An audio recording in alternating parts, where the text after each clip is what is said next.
What's going on, faithfuls? And we're live on all major platforms: YouTube, Twitter, and Twitch, and Facebook. And we're back with a whole fun-filled episode of the Faithful Empire. All right. So, and of course, and get my stuff straight. All right, we're good. Oh, I got to do one thing. My bad. There you go. And of course, I'm your boy Ryan. And of course, we're going to panel with Faithful Panel here. We got Money Mav. We got Paul the Hope. We got, of course, Nick C, if you can hear me. Nick Cork. And of course, the Nick the Kingsman. And of course, a 49 fan, the Drew Meister. And of course, everybody wants to be like Mike. What's on, fellas? What's on? That's right. What's going on? What's going on? What's going on, buddy? What happening? Hey, guys. Oh, man. So I had to show you the guys at the beginning and stuff, so it's all good to go. Ron will be in here, hopefully. If he doesn't, it's all good. But I want to promote his thing, of course. He has his own thing going on. He's launching next Wednesday, April 13th. And here you go. Ron. Hey, real quick before we start, man, can we have a moment of silence for Dwayne? Oh, yeah. I was going to do that after this. That's all right. We'll do it now. Yeah, follow Ron and his new podcast. Here you go. Let me silence.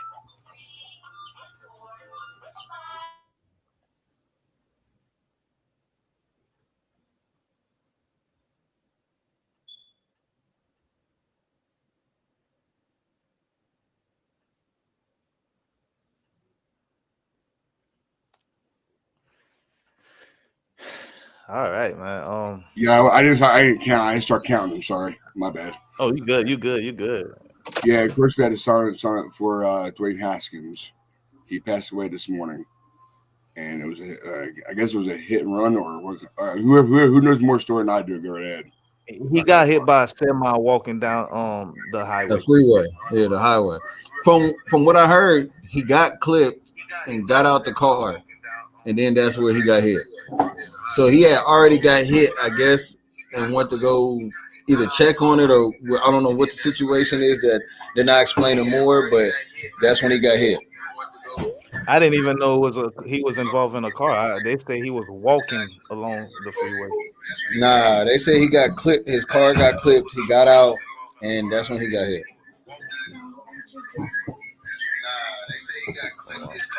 So bad. I mean, I guess the better situation is just awareness for anybody. Yeah, I mean, when the news broke over here in the UK, I've got a good friend who's a Washington fan, and Haskins was his college crush. So he has the jersey. He'd managed to pick up a signed jersey a couple of weeks ago, and he's a wedding videographer. So he's been at a wedding today. So when he sent me the text, I assumed it was to do with work. When I opened it up, and then I went on social media, I mean, like you said, I think it just shows you how much the sport reaches both sides of the ponds. That you've got some UK guys on. We're fully aware of it. And like you said, it was a nice touch to do a minute silence. I know we're a 49er show, but like you said, a horrific accident. We're still a football family first, though. Yeah. So, it's tragic when anyone that young loses their life. Yeah. It's awful. I mean, I run the 49er Faithful UK Twitter account at the moment, and I literally tweeted a picture out of Haskins in college with a broken heart emoji because I thought I can't put it into words. And I'm sure we're going to touch upon Adam Schefter and the tweet that he deleted. I am very disturbed by that tweet, like for real. I'm very, very disturbed by it. I mean, John V had shared it and then it had deleted. So I was on Twitter and I saw John V had shared it and I thought, and then it said Schefter's deleted it, but then I've seen it since and just no class is there. I mean, you know, the young man passed away. I get it. He was just trying to do his job, but go ahead, Mike. I'm sorry. It showed a complete lack of human compassion. Like he's just kind of looking at it from the business side, but I mean, come on, like there was no reason for him. Like I don't even know the mindset for him to even bring up the guy's not super great start in the NFL. Like just show your condolences, rest in peace. Like there's no reason to say that he's been failed. Yeah. Like, he's just lately he's shown a lot of lack of compassion. Like between this and then when the Deshaun Watson thing was going on, he said some insensitive things about that as well. He's kind of losing it. I know you guys were talking off air about like the clickbait culture, and I caught last night's show because it was on really late. So when I woke up this morning, I watched you guys this morning. First of all, well done. Show was epic. You talked a lot of sense, and you were talking. Ron was talking last night about the clickbait culture and the fact that as fans, some people are getting crazy, and it's all about getting that news out there now. And like Mike said, lack of class. All it needed was just a bit of compassion. So it was just. I mean, like I put a post up because I read a post that Des Bryant put up, and he said basically, this is how we're looked at always. And he said y'all have to remember that he came on something to him that came normal because this is how they're looked at. No matter because Yeah, they look at it as entertainment. He said so it made it as entertainment. People forget it's still human. This is somebody's son, brother, husband, father, friend. This is still a person. But in the midst of all of this, just like with the Deshaun Watson and any case, Alvin Kamara, any of these cases, when something happens, it goes in as entertainment. It's news to them, to something to be shared, something to have clickbait, something to just throw around and say, hey, look what happened. Like, they're still human. Everybody makes these mistakes. Things happen, deaths happen. And at the same time, you don't come out to use it to talk about their bad areas. If anything, it's compassion that's supposed to be into it. Like I said, put some sorrow into it, as in this is something. As today, this was a death, and you want to bring up his struggles, and nobody's talking about that. The man has lost his life. Somebody's lost their family member, something. And your whole first thought was a business side of to talk about what he's done on the field. This has nothing to do on the field. He didn't die on the field. He didn't die playing. He didn't. None of this. This was a clear accident. This happened a while ago when Will Smith from the Saints got shot in that accident from the road rage, and they had an incident with the same thing. Somebody brought up of why he had been playing so good and this and that. And it was like, that's not even what it's about. They just told you this man got shot in a road rage incident, and this is what we're talking about. So this is going to be something that goes on and on, no matter what the situations is. And I think people forget that. Yeah. It showed that subconscious bias is very much still there. Well, even not subconscious sometimes, but it's overshadowed the whole thing. Like you said, Nick, I mean, I was joking with the chaps about the whole Grant rant. Oh, sorry, well, yeah, that's great, Ryan. That's what should have been. That's the message that's out. That's all you needed to say.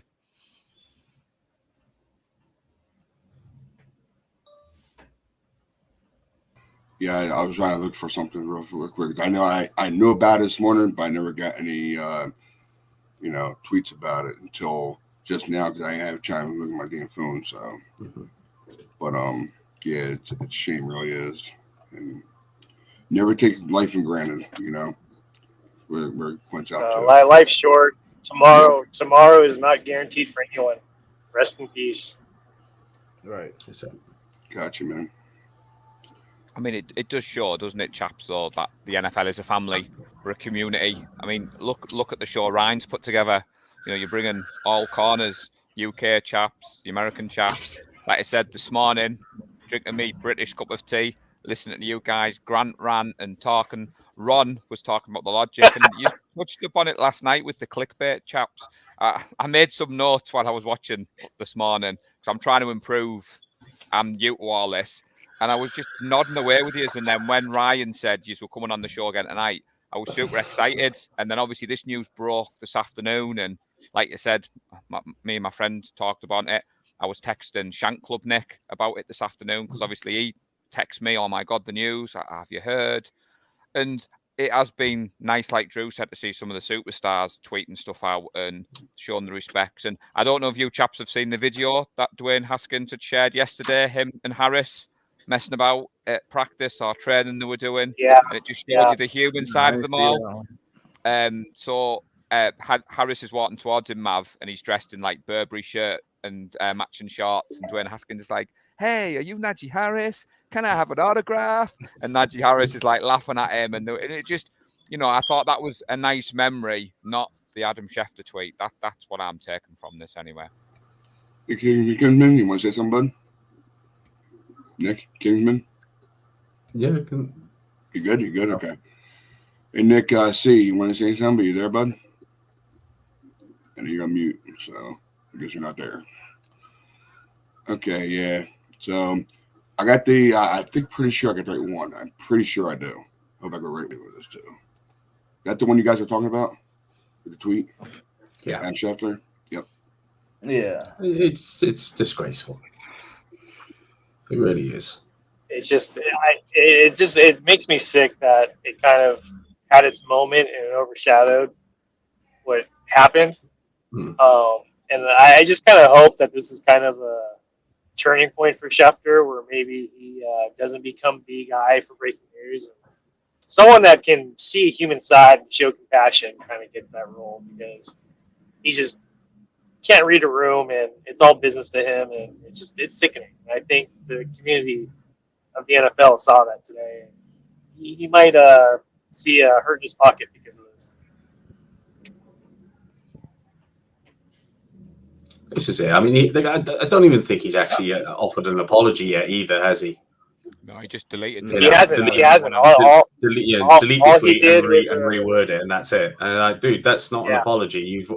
You've already shit on his family. Just apologize for God's sake. Yeah. I think that's what even makes it worse, was just the delete and repost with no apology. And people have been calling him out on it left and right. So we'll see if one comes after the fact, but too little, too late, in my opinion. Yeah. This is it. All he needed to do was take 10 seconds to reread what he was about to put out in the world, and he could have saved a lot of heartache for a lot of people. Especially when you've got the amount of followers he's got. It's not as if he's someone unknown, or like you have said, some of the other stories that he's broke. And it's, you were talking about Grant Cohen. Is it that culture coming, that, the clickbait, it sounds horrible, but we've spent a long time talking about Schefter rather than the young man that's lost his life. And that's not a dig on any of you chaps. I'm saying I wanted to talk about the Schefter stuff as well, but I did want to kind of, I liked what we did at the start of the shows, chaps. I think it was very nice, a moment's silence, and showed respect. I mean, my piece on this is, it's not only, I'm not going to look at it as a player. This is a person that's going too soon, a person that's lost their life, that just was not ready to go yet. I mean, who knows what he was doing, what he had planned, how much things he had going on in his life, or what he even had planned for the future. He got married recently, like a year or two ago or something. I mean, he's young. This was something to build. He still had going. This could have been if you want to talk about the player side, let's talk about that. And this could have been an opportunity that he was finally getting a start or a look at, because he was a hot option, if you want to put it in the football sense. Damn, that man was going 2 days. He was. The Pittsburgh actually saw potential, and they saw him with the capabilities to possibly lead their team in the future. Like, there was lots of positive and upside to his career. And that's what I'm saying. Overshadowed by such an insensitive tweet about a guy who, in my opinion, is out of touch with realities. Is his opinion. I don't even care about. Listen, Adam Schefter, the Grant. None of these dudes are actually looking at it as people who come out here and do this, be regular people. They're looking at it, like he said, a business side, and they live this one life, and it's just one job for them, and y'all base their life on that. These are actually human beings, real people, just like us, who do regular things on the side. So how everybody keeps saying this, man, I'm starting to just ignore it. I gave it the attention. It's done. I mean, rest in peace. That's it. And I pray that his family can get some condolences and some grieving time, and just let them be able to, help cope through this. Because, I mean, it's a hard struggle. I really believe he was going to rejuvenate his career too, his young career. I think he was going to take over that spot in Pittsburgh. I do. That's what I'm saying. That's what I was saying. I mean, I believe that was his position to come. It was coming up. I mean, you just look at their whole situation. Yeah. It was coming up. Mm-hmm.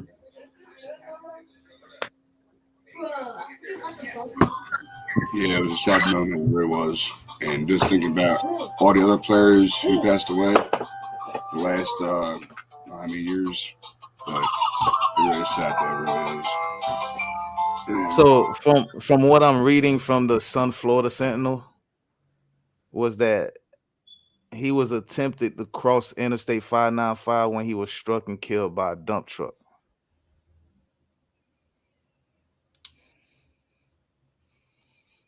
I mean, he was on his way to the airport as well, come to go back to Pittsburgh, from what they saying. But there's no mentioning of why he was on there. I mean, I like think why he even got out the car. I think the details will come out, but like Drew said, you know, you remember the man, you remember the family. I mean, obviously, just getting to know you chaps. I'm 42 years of age, and I ruptured my Achilles in January, and I've been feeling a bit sorry for myself the last couple of days because I'm 9 weeks into my injury. There's light at the end of the tunnel, but I'm still in pain. And doing these shows has been brilliant, and getting to know all of you guys. You know, I've got an 8-year-old daughter, and you know, getting towards that where I class myself as middle-aged, and you hear the news of an athlete who's 25 who's got his whole life ahead of him.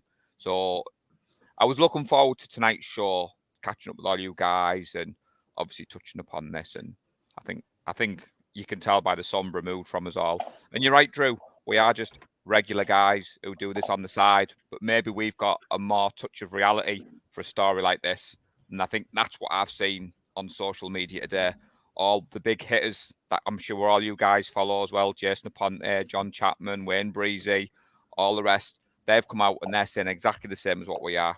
And like you said, I knew we would probably start the show with this. So, yeah.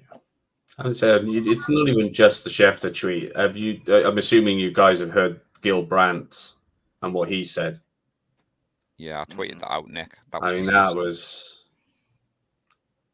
That's just all kinds of wrong. I didn't even hear that. I didn't even see nothing. I tweeted it out, Mav, because when I first heard it, I wasn't sure if it was a spoof, and I can't even repeat it on air, but it is disgusting. You won't like it. It's horrific. It's not worth giving attention to. It made me sick to my stomach. It's horrific. Yeah, I was about to say, is that the original tweet? No, it's a soundbite, Ryan. Whether it's a podcast, whether it's a radio show, it's a conversation. But to be honest, I only saw it because Crocker tweeted it out and was going mental about it. So I suppose I'm just as guilty as the rest because I then looked into what it was, and then, like Mike said, it's not worth giving the airtime to. I got you. All right. We won't even talk about it even. It's all good. So I know Ray probably hit the NFL hard too with this. To see how it happened too. So, you guys good to go when I'm moving on from this, or you want to keep going with this? Just asking. We can go here. Okay. We can go. All right. Just want to make sure. Yeah. So I know. Oh yeah. Mike, you still there? You hear me? I'm here. Since I'm bring up a little topic. Try and make a little excitement to this. Hopefully, I can, but possible. What about those Debo picks? You want to talk about that with these good gentlemen? Yeah, hold on. I'm trying to get on my computer. Guys, go ahead. Okay. You guys are probably find this hilarious, probably. So. Can I talk about something before we get to Devo picks real quick? Yeah, you had something. Go ahead. I was trying to say before we came on, I was talking to Nick, and he was talking about, the flag football thing. And I seen something about a couple of days ago, and I wanted to know what y'all think on it. So the NFL wants a flag league for the Olympics. Yeah. I like that. We've known about this. What do y'all think of that? We've known about this for a couple of years. I didn't know nothing. This surprised me. It's the first time I heard that the NFL were putting they're big might behind the whole thing. You're good, Mike. But this is something that's been on the cards for a while. Do y'all think this is going to work? What's up, Dude, Bash? first off, the NFL should have already had an international league. Didn't they used to? It was like NFL Europe or something like that. And I'm talking about they should already had like an international league to where just like the Olympics, the USA is represented by an all-star USA NFL team put together like a Pro Bowl to play against international teams put together. But it's not but you got to think of how many other international places can do NFL. I mean, like football teams. Not everybody plays football. But the thing is, everybody knows football. On that basis, are we saying if we took Mav's idea and we had an NFL superstar flag team, we could see Nick Bosa running Ashley down? Because I will sign up for that. Congratulations, Ashley. There he is. Right. Guys, right now, I've already said to the guys off air, but this needs to be said. Our very own QB1 down on the bottom of our screen there, Mr. Lewis, has now been officially selected to the Team GB squad to play at Big Bowl. He will be representing the UK. And congratulations, man. Incredible. The guys put in a huge amount of effort with us at the Swansea Hammerheads. He's proven himself time and time again. This is deserved. This is deserved. I can't wait to see him playing in the games there. Congratulations, man. Thank you, guys. Really appreciate that. Nice. I'm not repping the merch, the GB merch, for no reason today. What's up, cuz? Some would say since he started watching Trey Lance play, boys, and watching the Trey Lance tapes, he's improved as a quarterback. And I learned what too. There we are. This is just a joke. I actually like Trey Lance, so yeah, I'm not gonna jump on that bandwagon. But no, yeah, thank you all. I really, really appreciate it, and thank you, Nick, for bringing that up. Yeah, it really does appreciate it. And I wouldn't have got to where I wouldn't have got this opportunity if people like Paul at the Hammerheads and people like Nick really, banged on the wall and made noise for me to get these opportunities. So without them guys, without people catching the ball for me, without people making noise for me, that I don't get these opportunities. So it's really down to them. I thank them more than anyone else in the world. So thank you, Nick, and thank you everyone else involved with the Hammerheads as well. When you do your first interview, remember to drop red and gold 24/7 and drop the boys' Twitter handles. Get our followers up. That's all we ask, Ash. I'll have a little list going on. I'd be like, you have a t-shirt on. Just stand up with your t-shirt and have all the followers on it. It'll be great, mate. Yeah. We'll retweet you. We'll get you the followers. All of them will come back both ways. When you ways. first come in, can you put your Twitter handle at the end of your name? That way people know where you're coming. Yeah. I'll do that. Can I do that now? What do I need? Yeah. Just back out. Yeah, you can. You can go to the settings. You can go to the settings. Put your name in. Go settings. Go settings. Yeah, go settings. Sorry. Settings. So do Mike and Drew know about Mav and Ash's bet? I was just going to mention this because the amount of t-shirts Ash is going to have by the end of the season, he's going to have a whole new wardrobe. Come on, Mav. You can explain the bet if the lads don't know.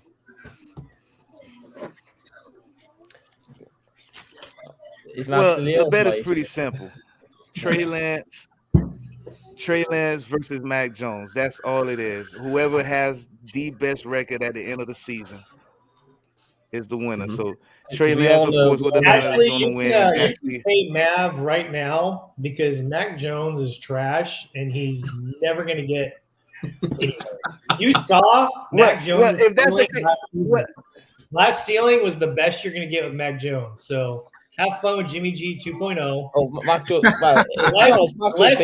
less good looking. Pretty damn well with no help around him. We're not very good supporting cast. So Ohio State kids now in the. Don't be dissing Kendrick. Don't be dissing Kendrick Bourne. Don't be dissing Kendrick Bourne. He's still one of us. Kendrick Bourne. There we are. Hey, KB's still balling, man. You can't say nothing bad. Trey Lance is going to make the playoffs this year, and Mac Jones ain't even going to do that. Well, you know what? So Ashley, I guess you can go ahead and get that 85 from Nick right now. That's it. Yeah. Ashley, I guess you go ahead and get that 85 from Nick right now. well. That's it. Go ahead, Nick. Just go ahead and give it something right now. Then, if that's the case. I've said it from the beginning. Mac Jones is getting another DUI before he ever gets a Super Bowl. Oh damn! Wow. Oh my! Oh, wow. Oh wow. Thanks for joining, Ash. Good answer, Ashley. Yeah. Good answer. So we bigged him up. Now we brought him right back down again. He's like, I'm out. I'm out. He's Also, going on a Brian, Matt Jones right now. I generally have to nip out because he won't let me change my name by year. I swear I'm not running away from it. Let me just nip out, change my name, I'll be back. To answer your point, no, Drew, flag football is massive Yeah, here hop in back the out UK. and put your name in. It's enormous. I've only literally just started to play and I'm injured, so I haven't done much. But Nick and Ash have been playing for ages, so the news that's going to be in the Olympics will be possibly bigger over this side of the pond than it will be for you guys. But I do watch some of the highlights on YouTube and flag football. Some of the athletes over your side of the pond look awesome. See what I was asking though. So they saying it's the NFL doing it, right? Now, with that being, NFL is considered a pro team. When they do other teams and There you go, Ash. locations, That's where are they trying to find pro players there, or can it just be like I guess anybody? Essentially, it's going to be anybody. I mean, America already has. I'm going there. You already have a five-a-side flag team. You were against. Ash will correct me if I'm wrong here. Oh, this it's is Mexico. stuff. Yeah. Yeah, they were against Mexico in the World Championship. It was a hell of a game. I'm guessing all this has been brought up because of the NFL in LA 2028. Yeah. I think a lot of people, when that came up, was like, oh, well, America's going to walk that. And they will walk most of it, pretty much all the way to the semi-final. But the Mexicans, every time they play Mexico, it'll be like a 1-point game. In the World Championship final, I think it was Mexicans were up with about 10 seconds left in the game, and the Americans scored right at the death. Or it was just a little bit before that, but it was such a close game. It was such a brilliant game. I'll drop a link in the comments to it later so you can watch it. It's a hell of a game. It's well worth watching, guys. Honestly, and it's two quality teams just throwing the ball downfield all game, and it's flat. Loads of contact. They all just go to the back of each other. I mean, it sounded great. Like when I first seen it, I was like, man, that would be awesome. And then, I mean, you already had NBA doing it in the Olympics, so I'm like, I've been waiting for NFL anyway to do something like this. And then I know it can't be. They took flag football around instead of tackle football, which is fine. But I mean, it's going to be crazy because you got like people who play rugby, and they're going to put their chances at it. You got people. Ashley, don't do us dirty, all right? Listen, when it comes to it, I know you're going to do. Don't do us like that, man. Ball every play, there. Spike it every play. It's going to be good. I think about as far as the NFL's involvement with flag, the best thing they can do is turn the Pro Bowl into a flag game. You might as well at this point. Man, that Pro Bowl was horrible. I ain't even talking about that. It's horrific. It's just barely worth watching anymore. I'd rather watch the highlights of the skills things from when Drew Bledsoe was still competing in it. I'd rather watch those old things than the Pro Bowl now. Yeah, and you can't blame players for not wanting to try. I mean, it was so sad. You used to watch them catch it, and everybody just watch them run past, and then they just stop to play. And I'm like, wait a minute, there's no tackle, this is horrible. It So might as well unentertaining. It might as well be a fun game of flag where the players have a bit of fun and let's show off the skill positions. Why not? Let's showcase the game again. I mean, for us, for me and Nick, Ashley will probably laugh at this backhanded compliment. For me and Nick, who are getting on, we're older, flag football allows us the chance to play the game that we love. And for me, being a fan since 2012 and not having a local team and being able to watch it, and then you look at Ash can play adult contact and he can play flag. And then, before you came in, Ash, Nick did big you up appropriately. Getting selected for Team GB is massive. Don't take anything away. That is awesome. So it's good to be able to come on something like this and talk, not just NFL, but flag football. And we appreciate you guys in the States not taking the piss, basically, because some of my mates take the piss. Oh, you're playing stupid pretend game. That I was like, come and have a go. You've never played before. Come and have a go. It's not that easy. It's really not. Speaking of contact, I got my first contact game tomorrow. Now it's the South Wales Warriors versus what have we got? The Hertfordshire Cheetahs. So that's happening tomorrow. So I will be going to Big Bowl, providing I don't get injured tomorrow. Touch wood. So whatever. That's not wood. I don't know why I touched that. But point being, yeah, like both versions of the game are really popular over here. Contact's a bit more popular, obviously, because it's contact. It looks like it's like the NFL, or more like it anyway. But no, they're both really popular. So it's pretty good. The more people playing, the better. It pushes people on, makes the game better, brings you towards getting towards an Olympic sport, hopefully. So yeah. Anyone else feel particularly passionate about it? Yeah, that's my 2 cents there. To be honest, more people playing the better. That's all I particularly care about. Yeah. This is it. I mean, you'll start to see more of an influx of play. It's going to take a few years before we start seeing more. I just thought it was interesting. Like when I heard it, I was like, "This is great." It's awesome. It's an expansion of the game. It's the same with almost any sport. These the scaled down versions of them are almost just as popular. Street basketball is just as popular as the NBA in the United States. You see people playing all the time. There's local leagues everywhere, and they have. Why not? Why can't the NFL do the same? It's like today. I saw a tweet today, Mav, just quickly, and it was some guy dissing the NFL, saying that the Soccer World Cup was bigger. I'm an Englishman, grew up with English soccer, and I was like, nah, it's not. And I had some fun with that tweet. And I dropped the picture of Steve Young with the Lombardi, and the guy blatantly did not know anything about the NFL. And I was like, I'm going to have some fun with this. Because for me... So you were winding someone up on Twitter, is that what you were doing? Ash, all about the NFL for me, Ash. I don't watch English football. I don't watch Champions League. I don't watch the internationals unless the kids want to watch them.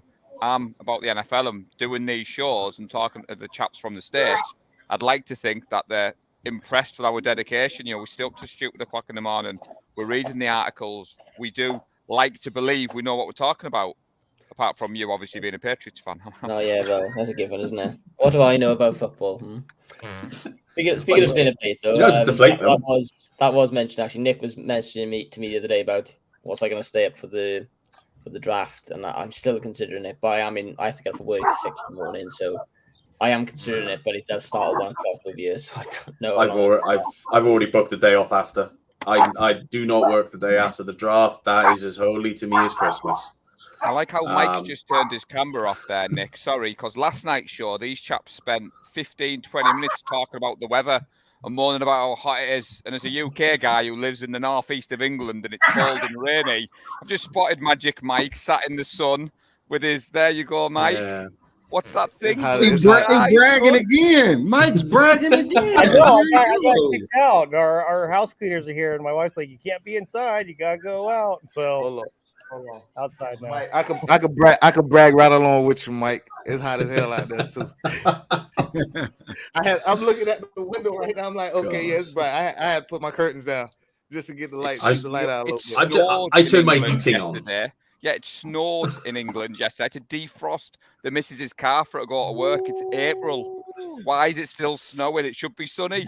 Ooh. Well, you say that. The last game me and Nick had, I ain't got snow, but man. Yeah. It's 56 and cloudy, but man, made me feel better than snow. You know what? I'm about to change the weather for everybody right now. Now, last night, of course, Paul said he watched the show. He's seen it. I don't know if Nick, Ashley, or Nick have seen it yet. But I'm going to change this question. I'm finna throw a monkey wrench in there. And this is specifically for the 85 Club. But I want Ashley to answer first. God, this can't be good then. You could only pick 2. Is this what size jersey I want when I lose the bet? The answer is not Mac Jones. No. You could only pick 2. Bosa, Debo, or Kittle.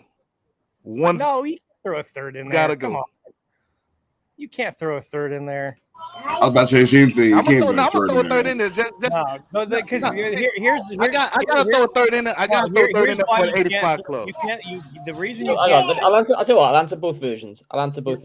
So I guess I have to pick between Bosa and Kettle, or Bosa and Debo. Sorry, Bosa and Debo. I have to pick between them two. If I have to pick between them two, I keep Bosa because you've already got loads of skill positions on, or loads of talent on the offense. So keep a defensive stud. If you have to pick between the three, oh god, that's tough. Listen, Mike, I only did that for the 85 club. I want to see who they would pick out of those three. The only reason Kittle shouldn't be part of Sovi's choices, he's already signed. He's contracted for 5 years. Okay. So the first one was Debo and Bosa, and I kept Bosa. Oh my god. Do you know what? I'm gonna get rid of Debo just because he's been so volatile on social media. I'd keep Kittle, I would, and then draft someone. I think you got talent. You can get talent receiver in the draft. That's what I do anyway. I really like that's Kittle, the only reason. That's the only reason you would get rid of. I've really pleased the audience here. That's the only reason you would get rid of Debo because of the social media. I wouldn't get rid of any of them really. It's just if I had to pick one, I'd probably get rid. Debo seems like he's hard to deal with at the moment, so we don't want to get rid of none of them. But if the decision came down to it, and those were the three men, 2 of them aren't paid yet, and one could be traded. Like it's a trade option. So it's either way it goes. You could lose 1 or 3, just hypothetically speaking. Well, I mean, after all the crap I've had on this show so far, if you lose all 3 of them, that's what a shame that is. No. All the crap, we bigged you up, Team GB QB1. You did, and then you went, what's this jersey do you want to wear when you lose the bet? You made the bet. You made the bet with Mav. Mav knew what he was doing, but you walked straight into that trap, and Welsh Nick has got that shirt ready, bejeweled, hung up. So you mean that quilt that I'm going to wear? I caught my first fish ever. I don't even fish. It's me. I did enjoy the question on last night's show though when you asked it live. So the version Ash was, would you keep Bosa or Debo? And I was like, oh, who's going to pick? At home was saying Bosa, but the majority of the chaps said Bosa as well, and for the same reasons you said. So, but it was good to see it. Like, I thought you're going to ask that tonight. So that's why I got my little notebook out, Mav, and was writing it down so I didn't forget. I was gonna ask it, but I was just like, you know what? I'm saying here, let me just throw this little monkey wrench in there real quick, just to see what y'all would do. Just to see who the 2 y'all would pick out of those 3. Knowing that Kittle could be a trade option, and those 2 has not been paid yet. That's the Yeah, I mean, I'd probably say the same as Ash. I mean, if you're giving me the choice of the 2, first up, I'm going to keep the pass rusher. Bosas don't come around every day. I mean, the same can be said for Debo, but you can make up for Debo by having a very good second option at wide receiver and a very good second option at running back as well to cover the loss in production. You can't cover a loss in production at pass rush. Well, it comes especially with how important it is for our defense to protect our secondary. See, Nick, look, you agree with me. I said this yesterday. I said, look, man, we're not going to get another Bosa out of that. But we worked people who've come from nothing to something and made them something on offense. Plenty of options. I mean, like I said, Kendrick Bourne, Raheem Mostert. We've made names out of people from the offense. So when he asked me that, I told him the first time, nah. Then the second time, I'm like, you know what? I would pick, if we had it, I'd pick Bosa. And I was thinking about it, and that's the same thing I came up with, exactly like what you said. I mean, it's just an easier option. Well, it comes down to three things, really, isn't it? The 3 most important things in football. Who's your quarterback? Who's going to protect your quarterback? And who's going to rush the other quarterback? QB, left tackle, and edge rusher. Those are the most important positions in my book, anyway. So, I'd keep the edge rusher at those 3. So I'm guessing if Arden Key was still was still somewhat on the market, and he was added to that inclusion instead of Kittle, I'm guessing both defensive players would have been kept there, right? No, because you can make up for Arden Key. Yeah, because we've got Chris Kaserik as our D-line coach. You can find someone who is maybe only hitting 3 or 4 sacks a game on another team, is probably going to up his game in our system, and he's probably going to up that to the 6 and 7 sacks, maybe a little bit higher. But if you're bringing it then down to the 3, I'm probably going to get rid of Debo and keep George. Because I think Debo is one of those leaders in the locker room. We're keeping all 3 though, so don't worry about it, man. Yeah. I like what you're doing. Exactly. It's a nice hypothetical bit of fun, though, isn't it? I remember I was watching yesterday. I can't remember what it was. It was, I think it wasn't Good Morning Football, but it was. I think it was on NFL Network. They were talking about Debo and removing the Niners from social media. I thought it was Get Up. It was. I think it was Keyshawn Johnson was going like, "Oh, this is the new way players are going to leave the team," or like it's equivalent of what they did in the 2000s where they put their house up for sale to make a statement. And I was thinking, no, it's just leveraging. It's just leverage. That's all it is. I know it's going to be sorted out. It's just putting them on notice, going, "I want a deal now. Hurry up." He's not actually going to leave. Like in my opinion, anyway, it's just leverage, and that's what social media is. It's not that big of a statement for me. Of course, he wants his money now, Ash. Like Drew said, Drew wants to be famous. Mav wants to be famous. Of course we do. He wants his money now. But you look at the 49ers, Warner, Kittle, Jimmy Ward. They got the money in training camp. But we're in this weird between the draft and clickbait and the fact that Jimmy Trey. I did a show on Thursday, chaps, and it was the first time I hadn't been asked about Jimmy in ages. And I was like, this is so refreshing. And the news had just broke about Debo changing his Instagram. And I said to the co-host, my 14-year-old stepdaughter does it all the time. She scrubs everything off Instagram. And me and her mum thinks she's fall out with a boyfriend or fall out with her friends. And she says, now she's a bit bored. You're right, Ash. Debo isn't doing that. He's using it a bit of leverage. But do we really think the front office are going to take much notice of that? Or do you think it's just social media losing their heads and everyone making a story out of him changing a few Instagram posts? Debo has said this plenty of times before.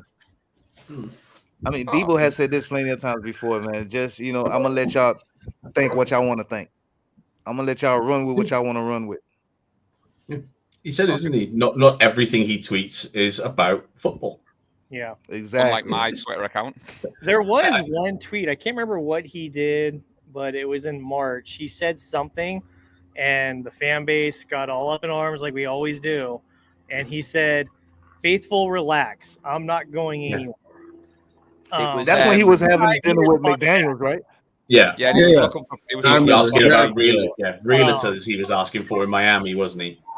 Because he went to Miami. You can't visit without joining the team. You can't go to another state. You're not out to vacay. He was looking for a real estate agent out there.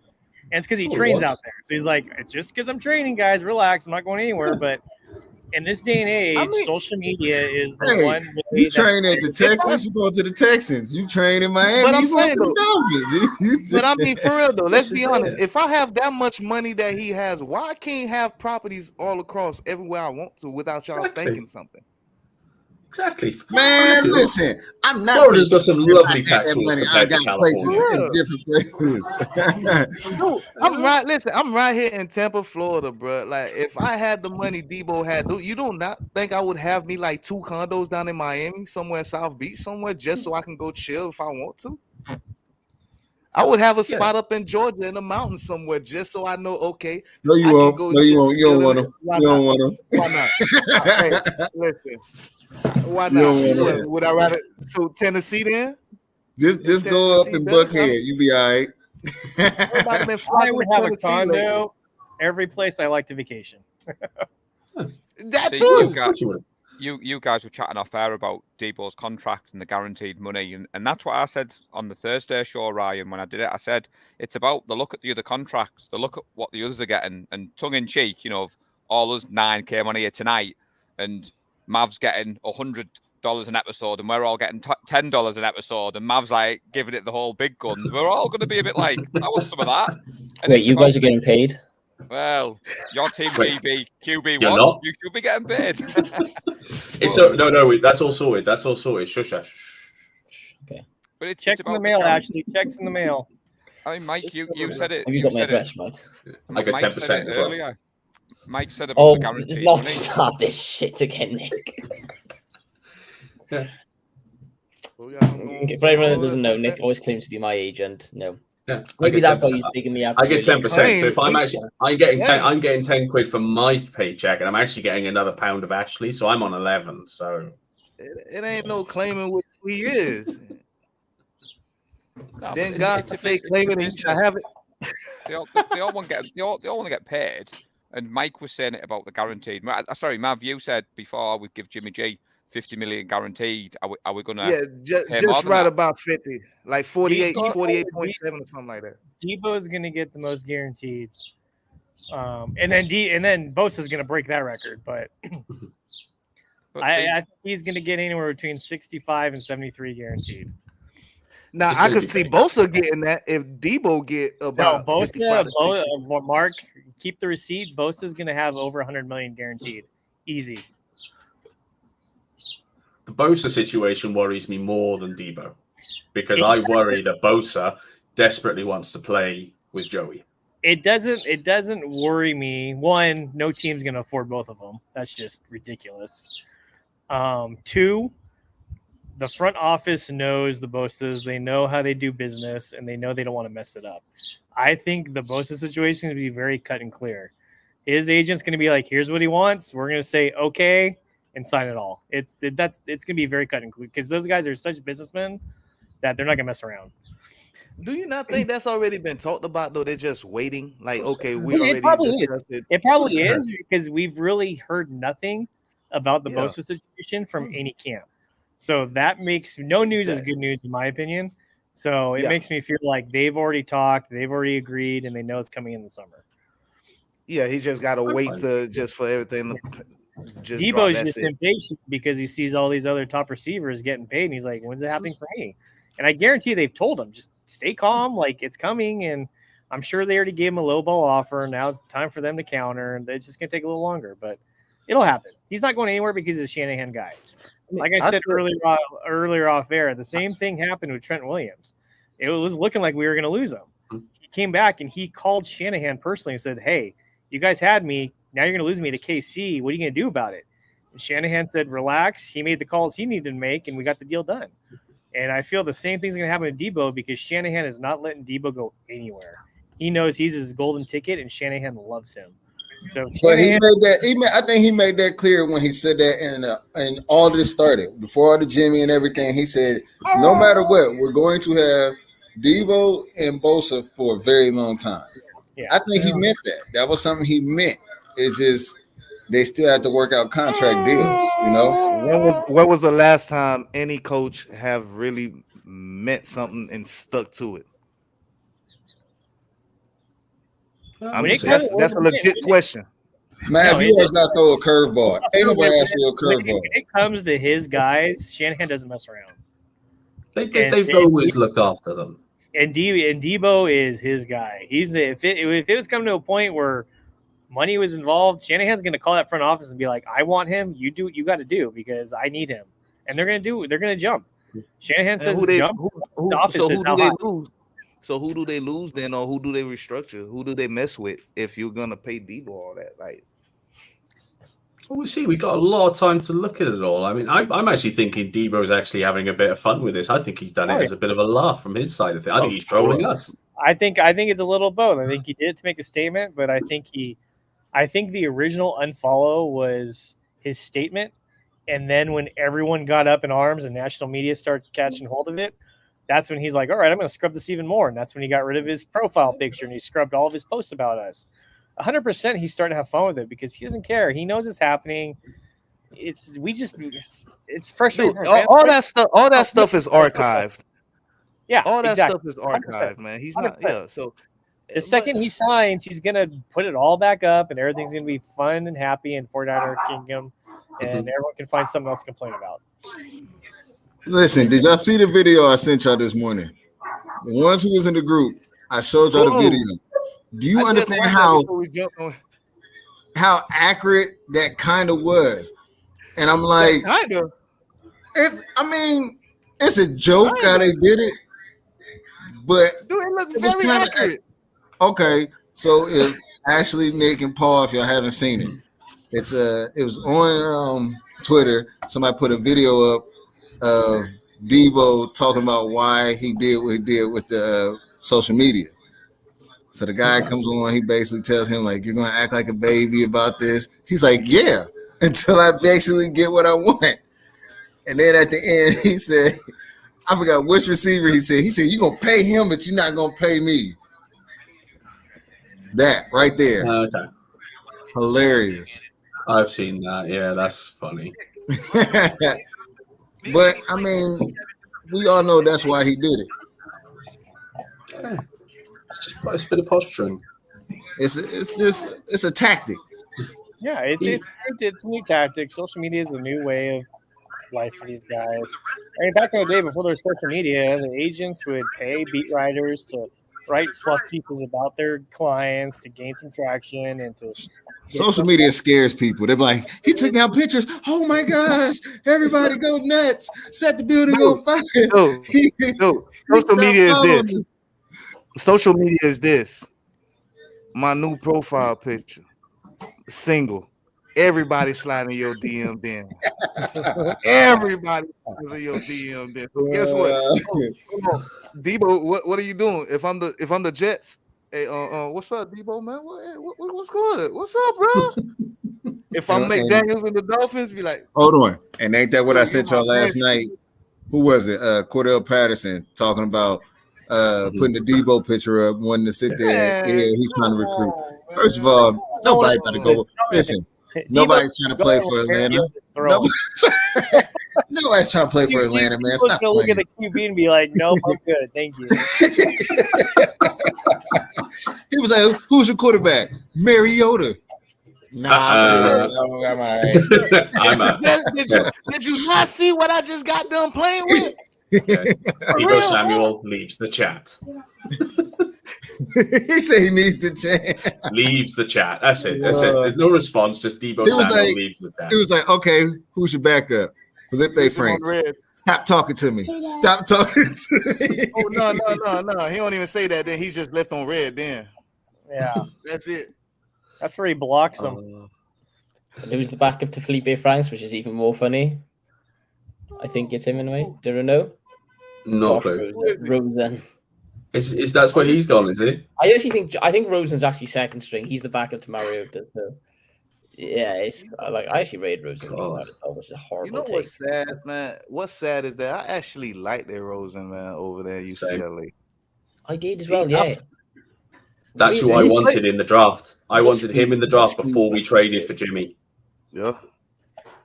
And we still ended up having him anyways. The problem with Rosen is he's entitled. He comes from money. He doesn't have to play football. It's like just a hobby to him. He's like been a bust, and he doesn't need to excel because he doesn't care. He didn't have much of a chance in Arizona either. I mean, he ended up with a team that ultimately didn't want him. Then he ended up with another head coach who didn't want him, and I feel a bit sorry for the guy. I don't think he had a really a fair crack. He played a chance, but I don't because of what Mike says. Mike really hit the nail on the head with that, saying he's very entitled and very smug of himself, and he just seems like he doesn't care a lot of the time. But that's why I kind of don't feel sorry for him. But I think he probably could have played. He could still be playing for a team if he went to the right team who wanted him and gave him talent. Because that team when he joined the Cardinals was awful. It was but I mean they came last in the league, didn't they, that year? So they were horrific. I feel like a guy who's felt entitled was Johnny Manziel. Oh, same situation. Oh yeah. I mean, he showed it. I worked with a guy who he ended up, he was there for, I forget what he's there for, maybe the draft or something. And my ex-coworker was at the same hotel with him. He's like, oh, Johnny Manziel, hey, what's up? And he's like, hey, you want to come to my room? And he went up there and he confirmed everything that everyone said about him. He's like, all those reports are true. The stuff I saw. And he's like, he actually got some videos of stuff. He's like, if I wanted to make some money on TMZ, I could right now. I'm like, okay. But yeah, Manziel's just another train wreck who was just into the flash of it all. Yeah, he's playing in the fan. He's playing in the fan-controlled league these days. I mean, that's a fall from grace. Although that's quite a fun league to watch. I must be honest. I liked Manziel though, because like he's one of those college players you look back and go, God, they were fun to watch. Like I really did enjoy. I think it was such a waste of talent. I think he could have been something big, but he showed flashes as well. If you look at the game, who came out first, Tannehill or Manziel? Was Tannehill Manziel backup? Tannehill came first. Yeah. Tannehill came first. So who was Manziel backup? Was it that? When backup in college. In college. Yeah. I can't remember. It was Kenny Hill or something like that. I don't know what was there the year after him though. Kyler Murray was there the year after him. With Kyler Murray, then I don't know what it was. Kyler Murray was in Oklahoma, right? Kyler Murray was a couple of years after. I mean, Kyler Murray went to the A&M first, though. He was at A&M. He was at A&M. He was at A&M. Was he at A&M? I did not know that. He was at A&M for a year, yeah. I want to say, I think the thing is that when Manziel left, A&M had two freshmen.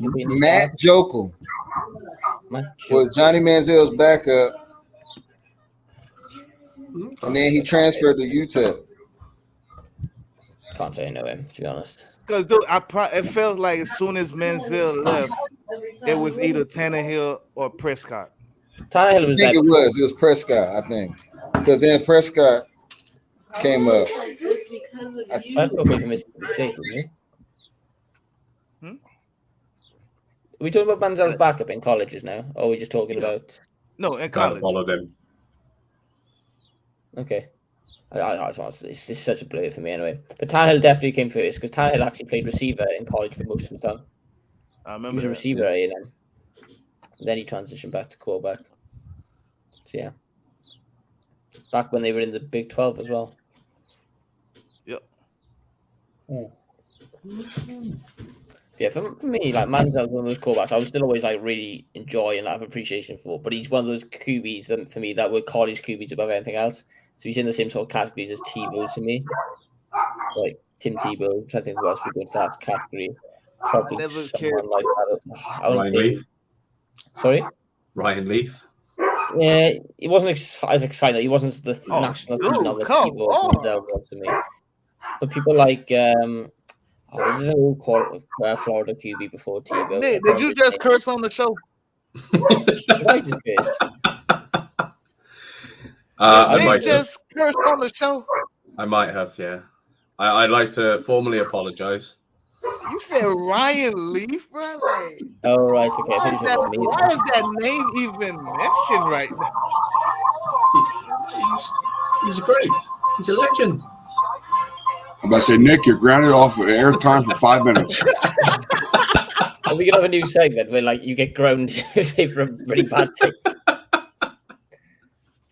Right, you need to get some soundboard clips of when we say something atrocious, you like ban us or something.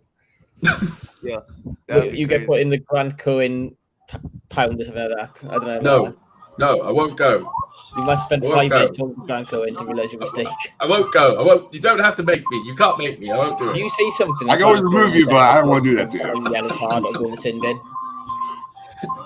I feel like we should have to check the things he said in the last week. If you say one, you get banned.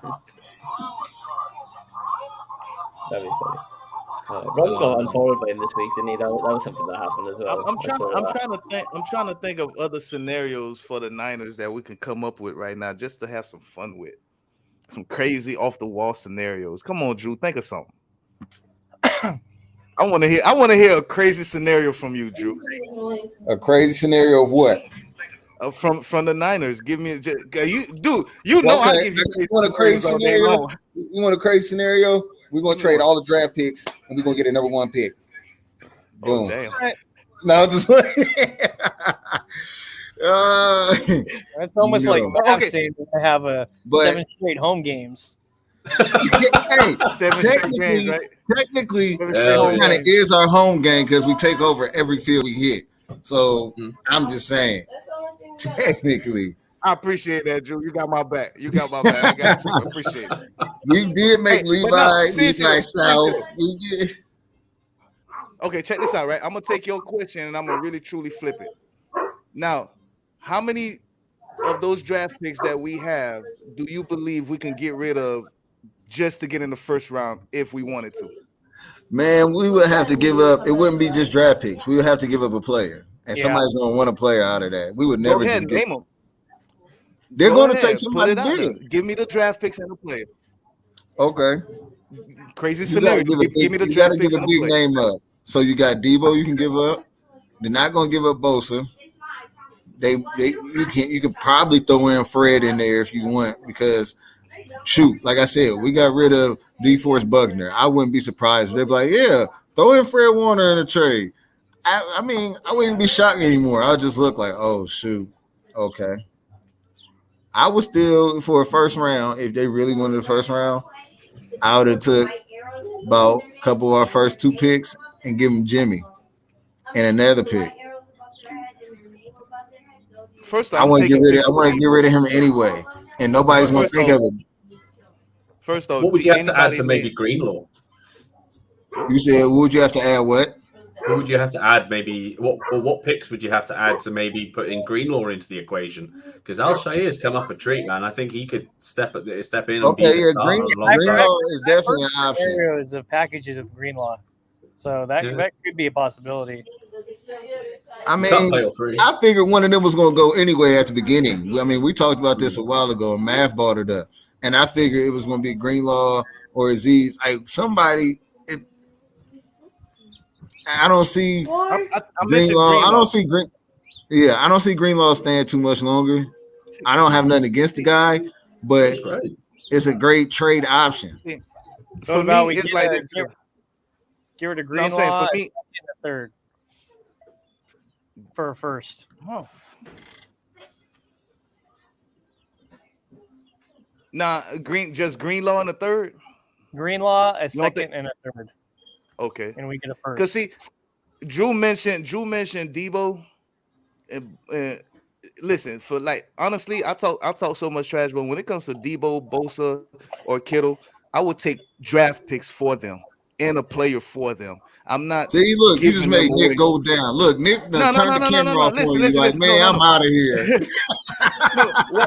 What I'm saying is, I would take draft picks for them. I'm not giving them in draft picks away. I'm not doing that. Yeah, no.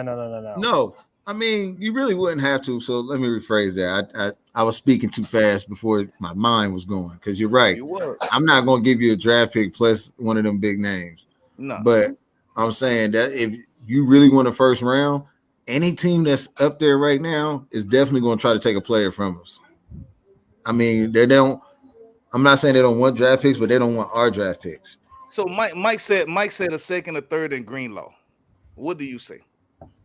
A second, a third, and Greenlaw? That would work. That would work. But I ain't gonna lie, it's gonna be like a low first round. Yeah. That's definitely a low first round type. I mean, hey, it really matters. It gets us a shot to slide in there and get Christian. That'll get you a 10 and under. Now, see, that's another thing I was talking about too in the draft, man. Like, it changes a lot. It depends on the team. It doesn't matter where they got these players ranked at. If you got Christian Watson ranked to go in the second round, in some way, some magical happen with the 49ers, they get into the first and get him in the first, then they really threw a monkey wrench in for the rest of the draft. Because a lot of people was expecting that specific player to go in the second. Now he went off in the first. Now, what do you do now? Everybody's in panic mode. We've all seen draft day. Yeah, if you stop comparing everything to draft day, this third I'm not the only one. I'm not the only one. I don't think Watson isn't going to cause. Watson won't cause anything like that. Written in fact and truth. A wide receiver isn't going to do that because the class is so deep. Yeah. You know, it's not going to throw anyone off too much. They're just going to move to the next guy on their list. Hey guys, I'm about to cut out. I'm finished watching later. Y'all have a good time, man. Yeah, true, bud. Later, bud. Thanks for coming in, bud. Yep, later, bud. But you're right. I mean, draft day will be watched. It's all set. a pain in the backside to get hold of. I went into the long time ago now. People don't buy DVDs in store anymore, really, do we? I do. They had to order it in. They had to order it in because they didn't have it in stock at all in the UK. They had to order it in from the States for me. Well, the movie Draft Day. I was shocked. Controversial opinion. I don't rate that movie at all. I love it. Don't rate. It's a good movie. It's so all right. I say anything that shits on the Seahawks is awesome. That movie is awesome. I watch that movie any chance I get. I'm gonna watch friends of mine who don't really get the draft, I'll say to them, no, it's a dramatization, but this will give you an inkling as the kind of thing of what the draft is about. Certainly from a GM level, it shows them, and then say to them, look, this is what a GM does compared to a head coach. This is the GM's job. Can I come in with my controversial opinion then? Go for it. I think, and this is not just about draft day, I think pretty much all football movies are rubbish. I don't like any of them. Really, all TV shows really don't do it for me. Any Given Sunday. The Replacements. Any Given Sunday is a great I movie. find them too cheesy for me. Like I once have been. I like documentaries like when they do QB1 or they do Last Chance U, which even that I haven't watched a lot of, to be honest. But the program, don't do it for me. I love The Replacements. Plus, it's got a Welsh guy in it. Come on, show some patriotism, Ash. I've seen part. He's a kicker, isn't he? Yeah, Reece Evans. Yeah. I've seen a bit of that. That's the reason I know of that movie. That was a soccer player, right? He's wiry. Very roughness. Yeah. And you get the other guy, and they start moving into Irish. And like, why are you doing an Irish accent? It's a different country. I love football movies. Yeah, it's just for me. They don't do it for me. They're not my favorite movies. So I'm probably Draft Day's probably my top one because like it's the most true to life. I guess you could say. Have you seen American Underdog? I saw it. Oh, it's Kurt I haven't Warner, seen it isn't yet. I haven't seen it. It has nothing to do with football. It's just about Kurt Warner's life, his journey from what he went through until he made it. That's it. Yeah, from I'll tell you what, though, actually, take it back again. I did quite like The Blind Side. Blind Side was good. I haven't seen that. Have you seen Blind Side? The program was good. The Blind Side. Remember the I liked actually. I didn't mind the program either. Didn't blow me away, but like that was quite a good one as well. But I feel like that doesn't get talked about a lot, Mike. But I think that's underrated in terms of the. Which one is it? The program. It's like EMU or something. The name of the university. It's like a made up one, isn't it? The program was with Halle Berry and what's his face, Omar Epps, right? I watched it when he was in college or something like that. I think so. I don't know if Halle Berry was in it. Let's see here. It was the one that got in trouble at the States when it has a scene where the guys are laying in the highway and letting cars run over them, or they're laying between cars. They had to cut the scene out. Hold on. I don't know. Yeah, it's not what I've 1993, seen. right? Yeah. Oh. Yeah, James Caan and Yeah. That was okay. Yeah. Halle Berry was in that movie. Yeah. Yeah, she was. Yeah. Omar Epps. Yeah. Okay.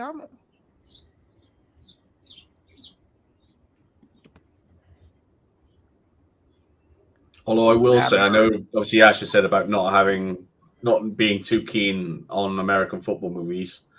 I think baseball movies have been far more successful than any football movie, with the likes of Moneyball, Field of Dreams, Bull Durham. Even if you're going into the silly with Major League. But I mean, those baseball movies are more so like just regular inspirational movies. Maybe some of them are truly about real life. But when you look at football, they trying to, I guess to me, the way I look at a football movie is they're trying to make it as close as possible to the real life event. Yeah, they try to make it more gritty. Yeah, show you all the back scenes behind the scenes without showing you the true behind the scenes. But baseball is just like, this is what it is. We're out there. We're having fun. You know, if you see a little bit of the front office, like we did on Moneyball, which was based on a true story. So I know the whole truth was not there, but majority of it was. Yeah, the basis of it was there, wasn't it? But there was another one with Kevin Costner, not obviously Field of Dreams, where he's the pitcher who's about to retire. Bill Durham. Bill Durham. There you go. I'm sorry, I couldn't remember the exact things, but I love that movie. I just don't see it popping up often enough to remember the title. If I'm not mistaken, that is is it a Tampa Bay team? That's a race team, if I'm not mistaken. I can't remember. Yeah, honestly, I just remember it being a really good. It was a really good movie. That's all I remember it being. I really enjoyed that. We need to do like a segment on the show where we like rank the football movies. Don't do like top 10 fictional quarterbacks from movies or something like that. Because I tell you what, if you want to laugh, go and watch. I don't know if you've ever used the film The Duff. You might. I don't know. It's a really. I have not seen it. No.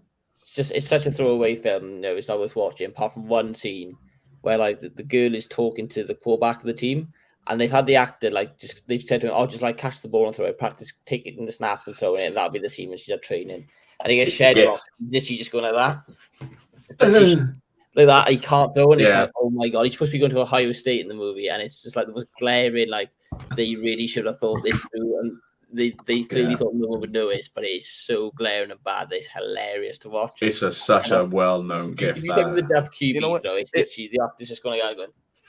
If we're gonna do that, if we're gonna do like top 10 fictional quarterbacks, I mean, my top 2 has got to be Willie Beeman and Falco. Yeah, Shane Falco. Nah, Jack Rooney, Dennis Quaid from Any Given Sunday. There's been some awesome ones. Although I will say, if you're going to go top 10 coaches, number 1, and I will hear nothing else, Rick Moranis, Little Giants. Oh yes, I'm with that. I mean, come on. He took a team of the smallest little kids and he beats his big brother. You can't ask for any more than that. I am with that. Never seen the film. I need to have a watch of that. Then. How about Paul Crewe? Oh, see, I do like that version of The Longest Yard. Oh, actually, that's a good point. Which version? Yeah. I go with the modern one. I know Nick Cork loves the old one, the original. I do love the Adam Sandler version. But then have you guys seen the soccer version of the same film? No, I haven't. Which one? It's called Mean Machine. It's with Vinnie Jones. And he plays... it's exactly the same. But he's an ex-soccer star that goes into a British prison and they play a game of soccer against the guards. And it's Vinnie Jones and a few... Jason Statham's in it. So it's the football version of American football. Yeah, it's the soccer version of The Longest Yard, and it's called Mean Machine. I thought you were going to tell me there was Green Street Elite 2 then. No. That's a similar film, isn't it? Yeah, that's more about the hooliganism side of soccer. Yeah, but the second one is when they're in prison. There's people in prison. I don't know if I misread it. Or I've never seen the second one. That would be a throwaway. Best soccer movie ever, Pele. Oh, V for Victory. Yeah, V for Victory. It was V for Victory because that had Pele in it. You have some of the most gifted soccer players who'd ever played the game. But did you actually see Pele's story though? His actual movie? No, I haven't seen his movie per se. I thought that might be a little bit of a puff piece. I got emotional in that movie. I'm not even gonna sit here and lie to you. I got emotional. I guess it's because Victory. B for Victory. B for Sylvester Victory. Stallone. It's got Sylvester Stallone. Pele's in it as well. Pele's actually in the film. Yeah, that's a great film. It's all about all the people who are they're prisoners of war during the Second World War, and they then again they go to take on the Germans in a game, and it all get. And is this the actual Pele? The actual Pele's in it, yeah. Really? Yeah. He claims to be just like a regular Joe from Trinidad, and he's doing keepy uppies, and okay, you can play. That's one of my favorites right now. It's worth watching because they also bring in they're talking about various things, and the guy, it's Michael Caine. I'm not finding this. Or V for Victory. he's chilling out, and they're sort of like, well, we want certain players, and he's like, well, actually, if you're going to talk about this, then there's certain Czech players from the Czechoslovakia that have to be on our team, and I know that you have them. And they show then, obviously, because they were from these parts of the world where the Nazis basically sent them to death camps. And these guys turn up, and they are shells of men because they were starved. And these are ex-professional soccer players from back in that time. And he's like, well, we can't not have them now. We're going to be sending them to their deaths. There's some really poignant moments in there as well, but it's a really great movie to watch. And a completely different kind of football film than for your soccer film, I should say. My favorite ones are the Goal series, or at least the first two. The one you've got that the boy who goes to play for Newcastle and then Real Madrid after. I can't remember his name. You've never seen the Goal ones? No, they're really good. You would like that. It's just called Goal 1 and Goal 2. They're really good films in terms of. What about Lady Birds? That was a pretty good soccer movie. What's that? Sorry. Lady Birds, when the boys play on the girls' soccer team. Oh, that sounds like She's the Man. Dangerfield's the coach. Yeah. Sounds like She's the Man, which also has Vinny Jones. It was pretty much was. Yeah, I can't find it. It's not even coming up. What, V for Victory? Yeah, I can't find anyone. Is that what you sure? Wait, it was V for Victory in the Europe. I think it was called something else in the States. Let's have a look. B for Victory? No, that's not right. It's just called Victory, I think. Oh, it's just called Victory? Yeah, that's what's called for me, yeah. 1981. Okay. Hang on, Bobby Moore's in it as well, Nick. Yeah, there's loads. Honestly, man, Ozzy Ardiles is in it. Ex-Argentinian player. It's an all-star soccer cast, realistically, and then of course you've got Sylvester Stallone, who can't act, and Michael Caine, who's one of the greatest actors in the world. Yeah. What year did you say, Ash? Is a bit weird. 1981. Okay. Yeah, it's called Victory. But, that's a really great movie. Yeah, that's the one. Yeah, see all my streams. Escape to Victory. Already. Escape to Victory. I'm getting it confused with V for Vendetta. Nah, that's a good movie. Yeah, that's good. But yeah, Escape to Victory, that's the one. It's a really, really great film. Sure. I can honestly say as well, when I joined the podcast tonight, I didn't think I'd be talking about this. I just put that in my favorites right now. Happy, I love conversations like this. For me. Get us back on track, Ryan. You got a topic for us? Did Ryan disappear? Ryan's gonna have a shock when he comes back and watches this later. Football. Soft, I should say. Yeah, playing on a round ball. For anyone that's just joined, Ryan's probably out there trying to. We've just got a very quiet taste. Well, this is the off-season, isn't it? I feel like we need Paul Hope back in. Put something together right now to surprise us again. Yeah. Pulling something together, getting something out of the hat. Mm-hmm. But this is it. It's the off-season, you know. We like you said at the beginning of the show, we're all going mental over the most tiny little things. And they're becoming enormous, like Debo changing his picture on Instagram. Yeah, I personally can't wait for after the draft when we have the USFL to rag on, just go look how bad this is, because I think that's going to go awfully, in my opinion. So I can't see it doing well. As well. Oh, did you see the new controversy about the XFL logo? Yeah, I saw that. I can't remember her. Is it Marion? I can't remember her first name. Pino. The X looks similar to another product, but whatever. Yeah, they have. It looks like they're actually going to file in court to sue the XFL. They're just in it for a cash grab. Wouldn't surprise. The US way. Paul, since you've just joined us, chip in on this then. We've just been talking about best American football movies then, because I reckon they're all rubbish. Like, not all rubbish, but I think this genre as a whole is rubbish. Any thoughts on that? straight away, Remember the Titans. You can't say Remember the Titans is a rubbish movie. I mean, so good. Really? To be fair, Ash, I tweeted this out the other day on the 49er Faithful account because I wanted to get people's movies. Sorry, my sister's just been on the phone. She's in the middle of moving house. So I've had you on the telly, but like dipping in and out, and I heard my name and I was like, hang on, I'm going to have to ring you back. Ashley's just mentioned something. So, I mean, Remember the Titans, Waterboy, Mean Machine, Friday Night Lights TV series. Yo, I know what you're saying. The American Sunday, man. Any given Sunday. Any given Sunday. Can we have a moment here, Ron? Are you still okay? I know Grant Cohen unfollowed you. Are you doing all right? Dude, you know, I was I'm still heartbroken, to be honest with you. I'm going through the heartbroken phase.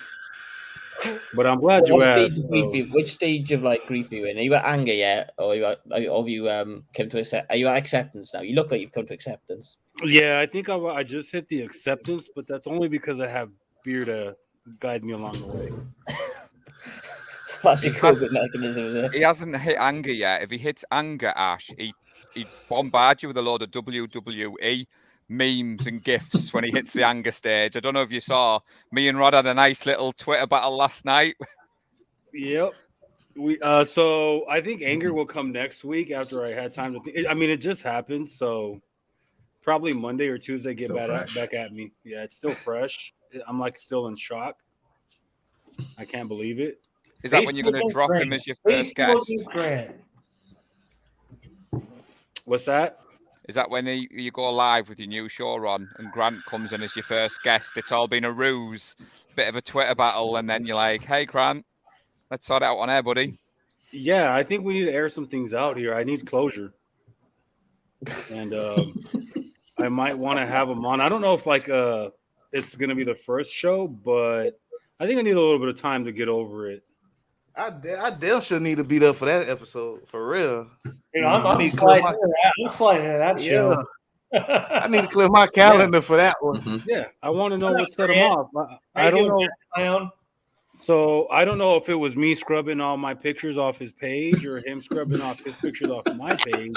But, you know, I asked him to be on more shows weekly, and he wasn't having it. So I scrubbed some stuff off. I needed leverage on my negotiation tactics. That's what I was advised to do. And then he That's so childish, man. Why you playing them childish games? Yeah, I mean, hey, that's what I was told to do, okay? Who's your agent? I think his last name is Yee. Oh, yeah, fire him now. Fire him now. That makes sense. Yeah. I think it's Donaloo Yeezy. Mike needs to come on that show with that hashtag. I think that would go down really well, Mike. Oh, yeah. Faithful against Grant. Faithful against Grant. I like it. Who is he actually, though? I don't really understand who he is. Like, why was he such a big deal with the Niners? So his dad was a prominent sports reporter in the 80s, covering the Bay Area. So he used his dad's name to kind of get his foot in the door. What he likes to do is shoot out negative hot takes that kind of gets the fan base going and creates lots of controversy. He's a clickbait artist. He gets paid by the click. So he puts ridiculous things out there that gets people to click, that gets him paid, and he just stirs the pot. He likes to be this negative force. He's not a 49ers fan. He's admitted he's not a fan. He doesn't root for the team. He just went for a team that had a huge fan base that he knew he could make a lot of money off of. That and his dad had connections in the Bay Area. So it's crazy that he calls himself quality control. He is quality control, right?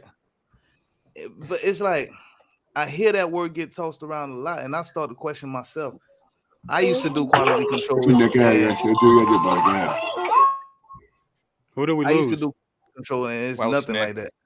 No, quality control makes things make sure things are working, shit ain't broken, and you don't mess things up. You know, it's just another target word that he uses that he likes to use, just get people riled up. Like when he says he's quality control of the team, the thing that pisses me off too is when they do succeed, he calls himself quality control. Hey, they listen to me. They're doing good because they did what I said.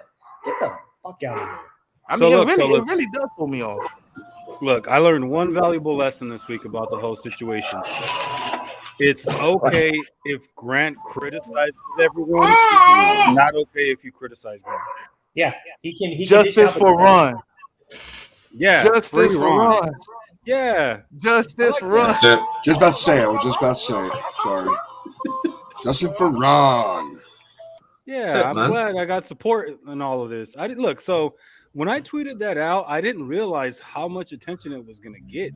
I mean, I'm like, geez, that's really not what I intended. But people were just commenting left and right about how much they dislike this guy, and I'm like, whoa. And then he starts tweeting about what I'm tweeting about, and I'm like, okay, so I got his attention.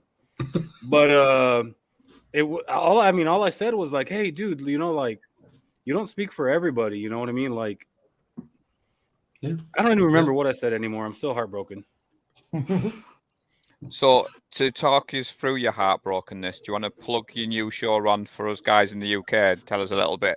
I caught bits on last night's show, but obviously your new show is going to go live. So come on, we're keen to hear about it because we've got your back.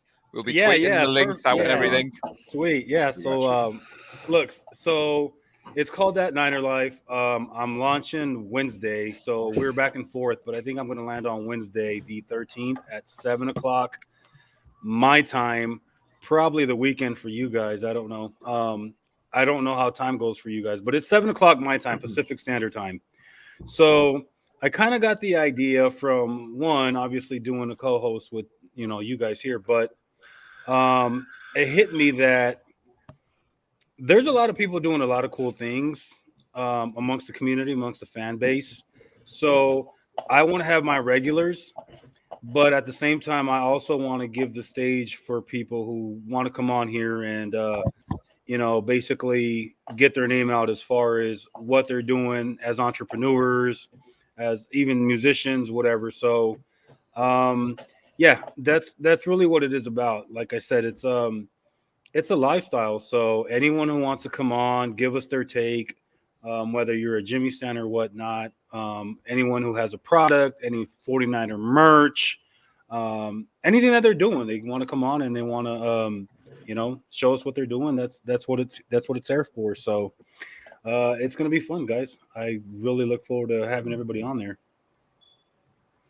I just asked because I've seen you tweeting it out, and obviously doing this show with yourselves, I like that we're all tweeting each other's stuff out. And like you said, I'm fairly new to all this. Shank Club gave me my first opportunity, and I was telling Ryan last week, my first view of Ryan was in the car with his arm out driving along every week on Shank Club. And I was like, yo, where's that dude ringing in from? He's like driving every week, but like you said, with the time difference. So obviously, we'll support you, Ron. And the tweet you put out with Grant Cohn, man, like you said, look at that. Bit tongue in cheek, but I was like, that's my boy Ron. He's on Twitter. He's trending. Yeah, Ron. I know him. Yeah. So I've gotten a lot of traction on Twitter, and I think I want to do the same for people who are trying to get the same attention. You know what I mean? I don't want to say attention, but I want to set the stage for folks because when I look at some of these podcasts, it seems to be the small, just it's a circle of people who get on these shows, and I want to do something different. I want to give everybody an opportunity to come on and talk Niner football, or not even just football, just show us what they're doing in life. So we'll be launching next Wednesday. Stay tuned, and you guys know there's always an open invite for you guys. Very much. Cheers, man. Don't worry, Mav. We still love you and Mike as well. I was saying, Ron, I watched last night's show this morning, and my missus was like dotting around, and we had it on the telly. When she saw Mike with the guns out, I was like, oh my God, can't be watching this anymore. I might lose my missus. Ash and Nick, you guys want to shoot off, you can. Yeah, it's getting quite late, unfortunately, for us. No problem. Work in the morning and all that malarkey. All right, bud. Game for me and my parents, unfortunately. So they're going to be going to bed soon. So they're going to be like, what the hell are you doing? So when flag football gets professionalized, I'll have some dollar and then I'll get my own place spent until then. So thanks for having me, guys. Really nice to chat to you. No problem, Ash. Always great to see you all. Later, bud. See you again soon, guys. Yep. See you all soon, guys. Great to see you all again, man. Nick. And again, justice for Ron. We want it trending. Yeah, there you go. Justice for Ron. Hashtag. See you soon, guys. You stuck with me though, fellas, because there's no children.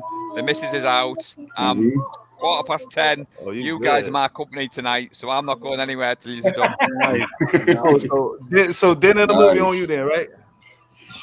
Shoot with the painkillers, Mav. This is the strongest stuff I'm on tonight. I am dying for a cold beer. I haven't had a drink since the 30th of January because of my ruptured Achilles. So I'm like, oh, man. Oh, man. 4 more weeks. Man, at this point, you might as well just say, forget drinking. I mean, you've gone that long without it. Yeah, I was never a big drinker anyway, but I've seen the Buzz Twitter crowd, and I had my missus laughing, saying the first night I can have a drink, I might have some fun with the getting on Buzz Twitter because of the time difference and stuff. So I'm gonna have to do some posts on Buzz Twitter tonight. I'm going to a birthday party in a couple hours here, and the whiskey's gonna be flowing. Nice. Dude, nice. I'm gonna be heading out a little bit. I don't know where I'm going, what I'm gonna be doing, but I know we're gonna be seeing family, so it's always some craziness that happens. Yeah, that's part of like what Ron was saying. What I like about doing these shows, we're not just talking football.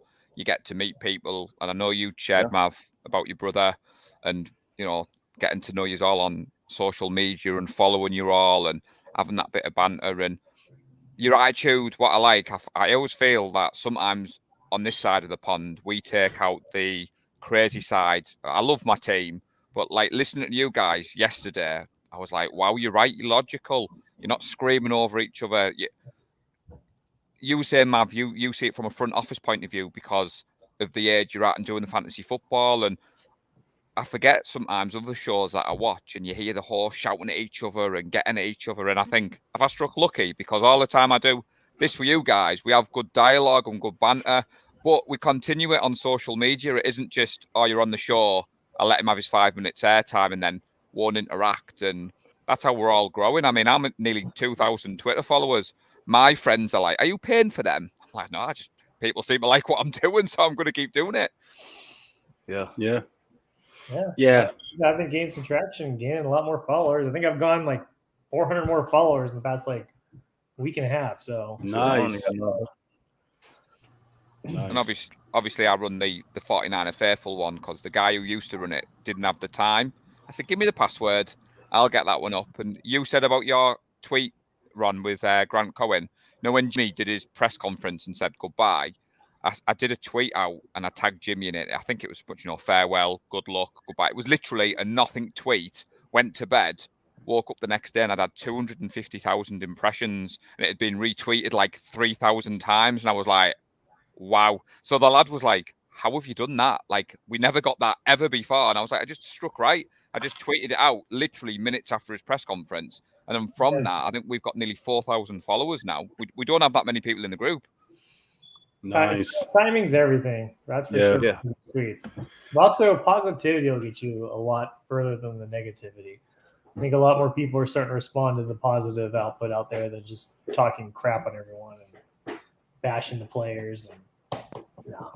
Yeah, and just for the record, I didn't tweet Grant Cohn for followers, just to get that out there. Oh. I had a following prior to that.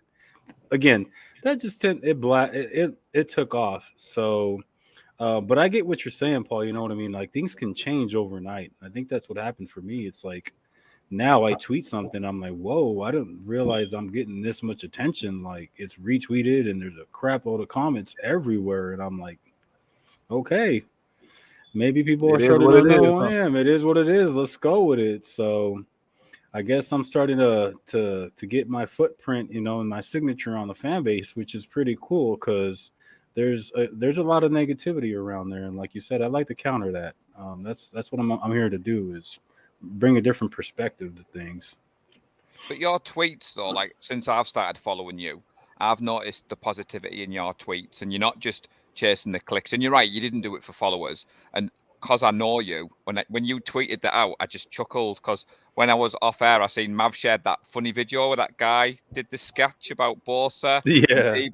I shared that, Mav, on the 49er Faithful account, and loads of people were DMing me, like thinking I was being deadly serious. I was like, it's funny. I've shared it because it's funny. I haven't shared it for anyone else. It was a laugh. And you're right, Ron. And like you say, you come up on my mentions quite a lot now. So, well, as does Mav. I mean, to be fair, Mav, you tweeted out one of my friends tonight, and I messaged him and said, "How do you know Mav?" And he was like, "I don't know. He just keeps including me in tweets, and because you lot have loads of followers, I'm not going to complain." Who is that? The Connor 49ers? Ryan. Connor Ryan. He's a 49ers fan, and he's interested in getting on the show. He's never been on, but the last few tweets you've done, you've put his name on there, and he's absolutely loving it because he's getting all the attention off us lot, and he hasn't done anything for it yet. I mean, we follow each other. Yeah, because he watches the show. He's more than welcome. Come on. He's he lives around the corner from me, Mav, and we met through social media, and he came to my house to watch the Seahawks game, and he's keen to, like Ron, get involved a bit more. He's more of a writer than he is a podcaster, but he's keen to come on. And like I said, you tweeted him this afternoon, and I was thinking, how does Mav know? That's just mental. Like, you're in the States, you've never met this guy, but he's one of my friends. So you're getting your name known, Mav. People know who you are. Hey, I mean, ever since you mentioned me with the 85 Club, it's like I've been like, wait, who? What? Okay, who is this? Like, okay. They say UK, I already know where they're from. That's all that matters. Yeah. No, but like you said this morning, I woke up this morning and Ryan had tweeted the link out for your show, and I stuck it on. I was saying, Ron, I was making notes on your show last night. I was enjoying it that much, and you were talking a lot of sense. And before you come on, I had the gents laughing about your Grant rant. That was just, when I seen you doing the timeout, and then Drew hit that, it's time for the Grant rant. I was like, we need that in our show. Yeah, it's the Grant rant. I like it. Yeah, I liked it too. It was coming too. It was on Mikey. He's begging for it. He was begging for it. Yeah, because we have a group chat, and we were just talking. We were going back and forth about what was going on Twitter. So Mikey was like, "That's it. I've had enough."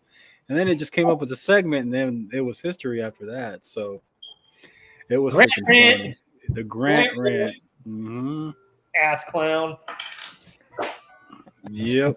But Mikey, I'm not gonna put ass clown. I'm gonna flag for that. Faithful against Grant. Starting the movement. Let's get it going. We're gonna push him out of this fan base, and he can go report on the Cowboys, make money off of them. Yeah, because Grant doesn't even have an Instagram, but Grant reported that Debo scratched all his pictures off the Instagram account. So I'm like, you little instigator. And then it just took off, and then it became national news, which is cool. I mean, that's the world we live in.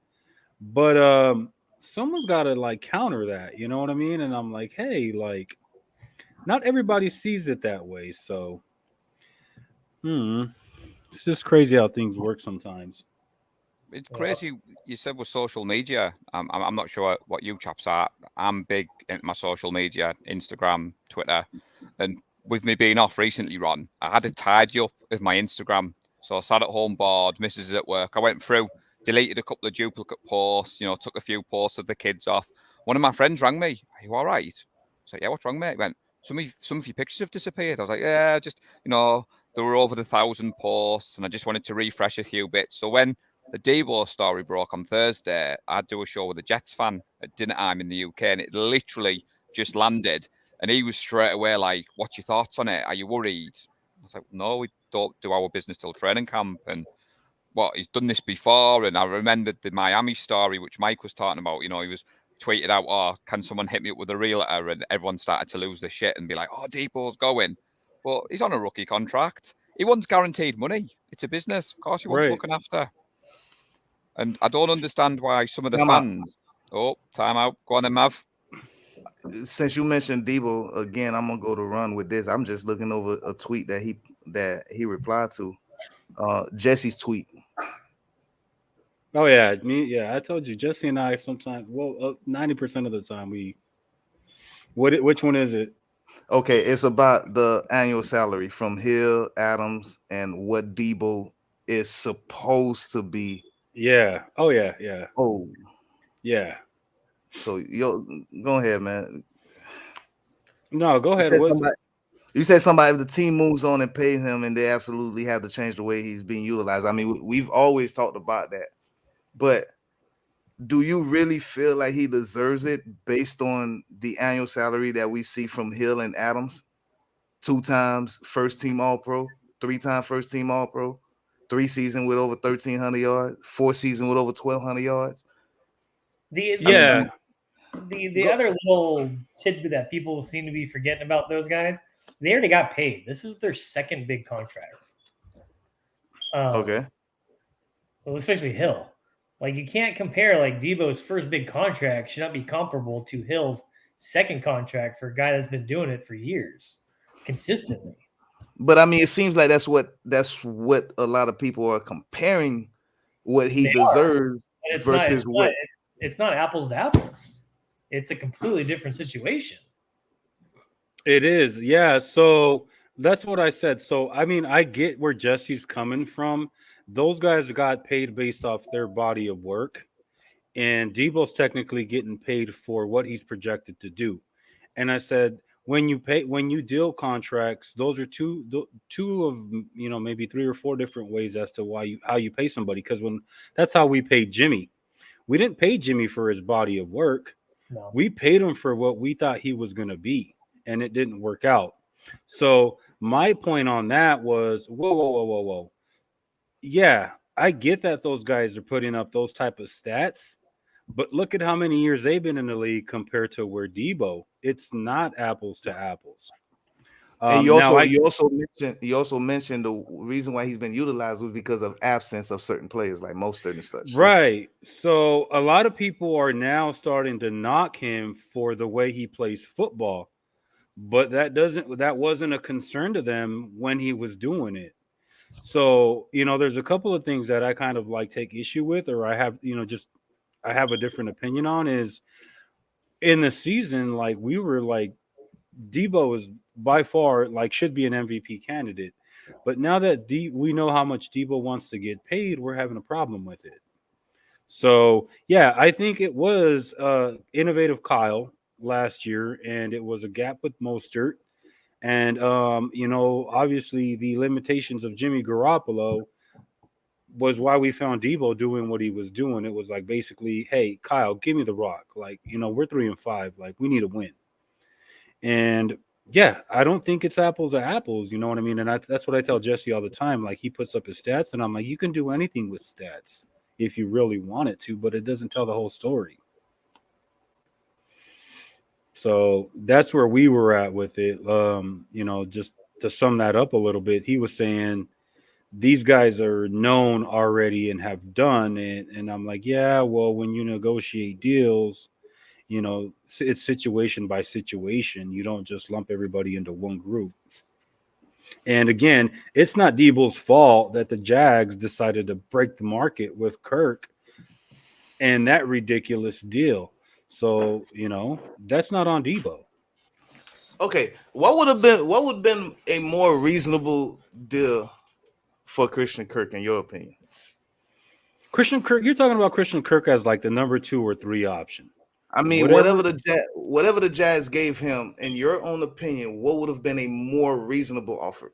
Give me a 3rd-year wideout who's 2nd or 3rd on their roster, like a Kendrick Bourne, and that's the deal I would have gave him, a Kendrick Bourne contract. What was his contract? I think it was like 10 to 12 million a year is what he got. So what did Kirk get? He got like 20 million a year. Yeah, something like that. He got guarantees of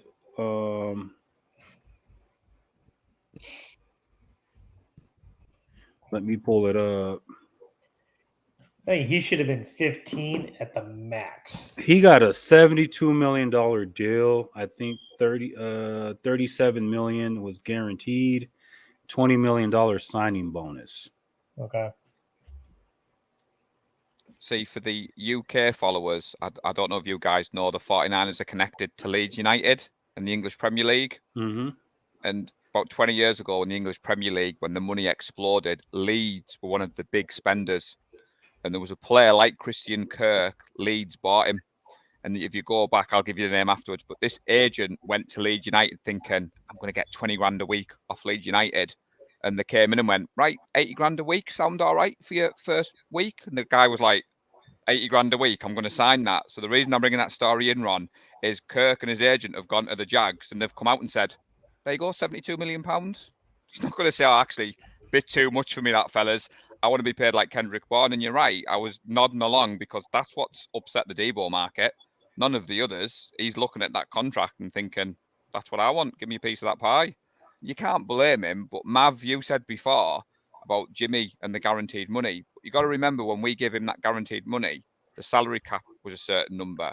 And Debo and his agent are looking at the salary caps going, and that's what they want. Yeah. If I'm Debo, man, I'll wait. I ask the 49ers to play my last year. I don't know. It's just something about it. Like the market, like you said, the market is gonna keep going up. If I get paid now, then I might not get what I could really get next year. But he wants the guaranteed money. He wants to get paid now because there's no guarantee he doesn't get hurt next year. That's true too. If he gets hurt next year, that market's going to take a shit. And I mean that's the risk that he takes by playing out his last season, like his last. I've got no problem letting him play out another season, proving it, and getting paid next year. Or say he plays this season, he has a downward projection in production, and a Uke takes off. I'd probably rather pay a Uke. Okay, we saying proving it. Are we talking about proving it as a wide receiver? Because I mean, he's already proven it as an athlete. Yeah, he has proven it as an athlete, but let's see if he can do it 2 years in a row. I mean, he's got a cap hit of 4.8 million next year, Mav. From a team point of view, you want to keep his cap hit at 4.8 million. And like Mike said, see, can you do it again? But from Debo, he wants, like Mike said, the guaranteed money. He's looking at the big contract. I mean, I don't think he has much guaranteed money left, unlike Bosa, because he was a second-round pick, wasn't he? Yeah, no, that's why he wants his money now. Like, I get both sides of it, but patience is going to prevail. Everyone's going to get what they want, and we'll move on. Yeah, I seriously believe playing out this year is a big risk, but it's also a better move for him because he'll get paid way more next year if he stays healthy. And I mean, I get it. I get there. I mean, like Jesse, I get the point he's trying to make. But again, it's case by case. Like if you look at trajectory, then if you line up Debo next to those two, he's only got 3 years into it. He's got 11 rushing touchdowns, and I think he's got 10 receiving touchdowns or something like that. So when you look at Debo, he's probably looking to get paid because of like what the impact on the team that he is. He's the best player on the damn team.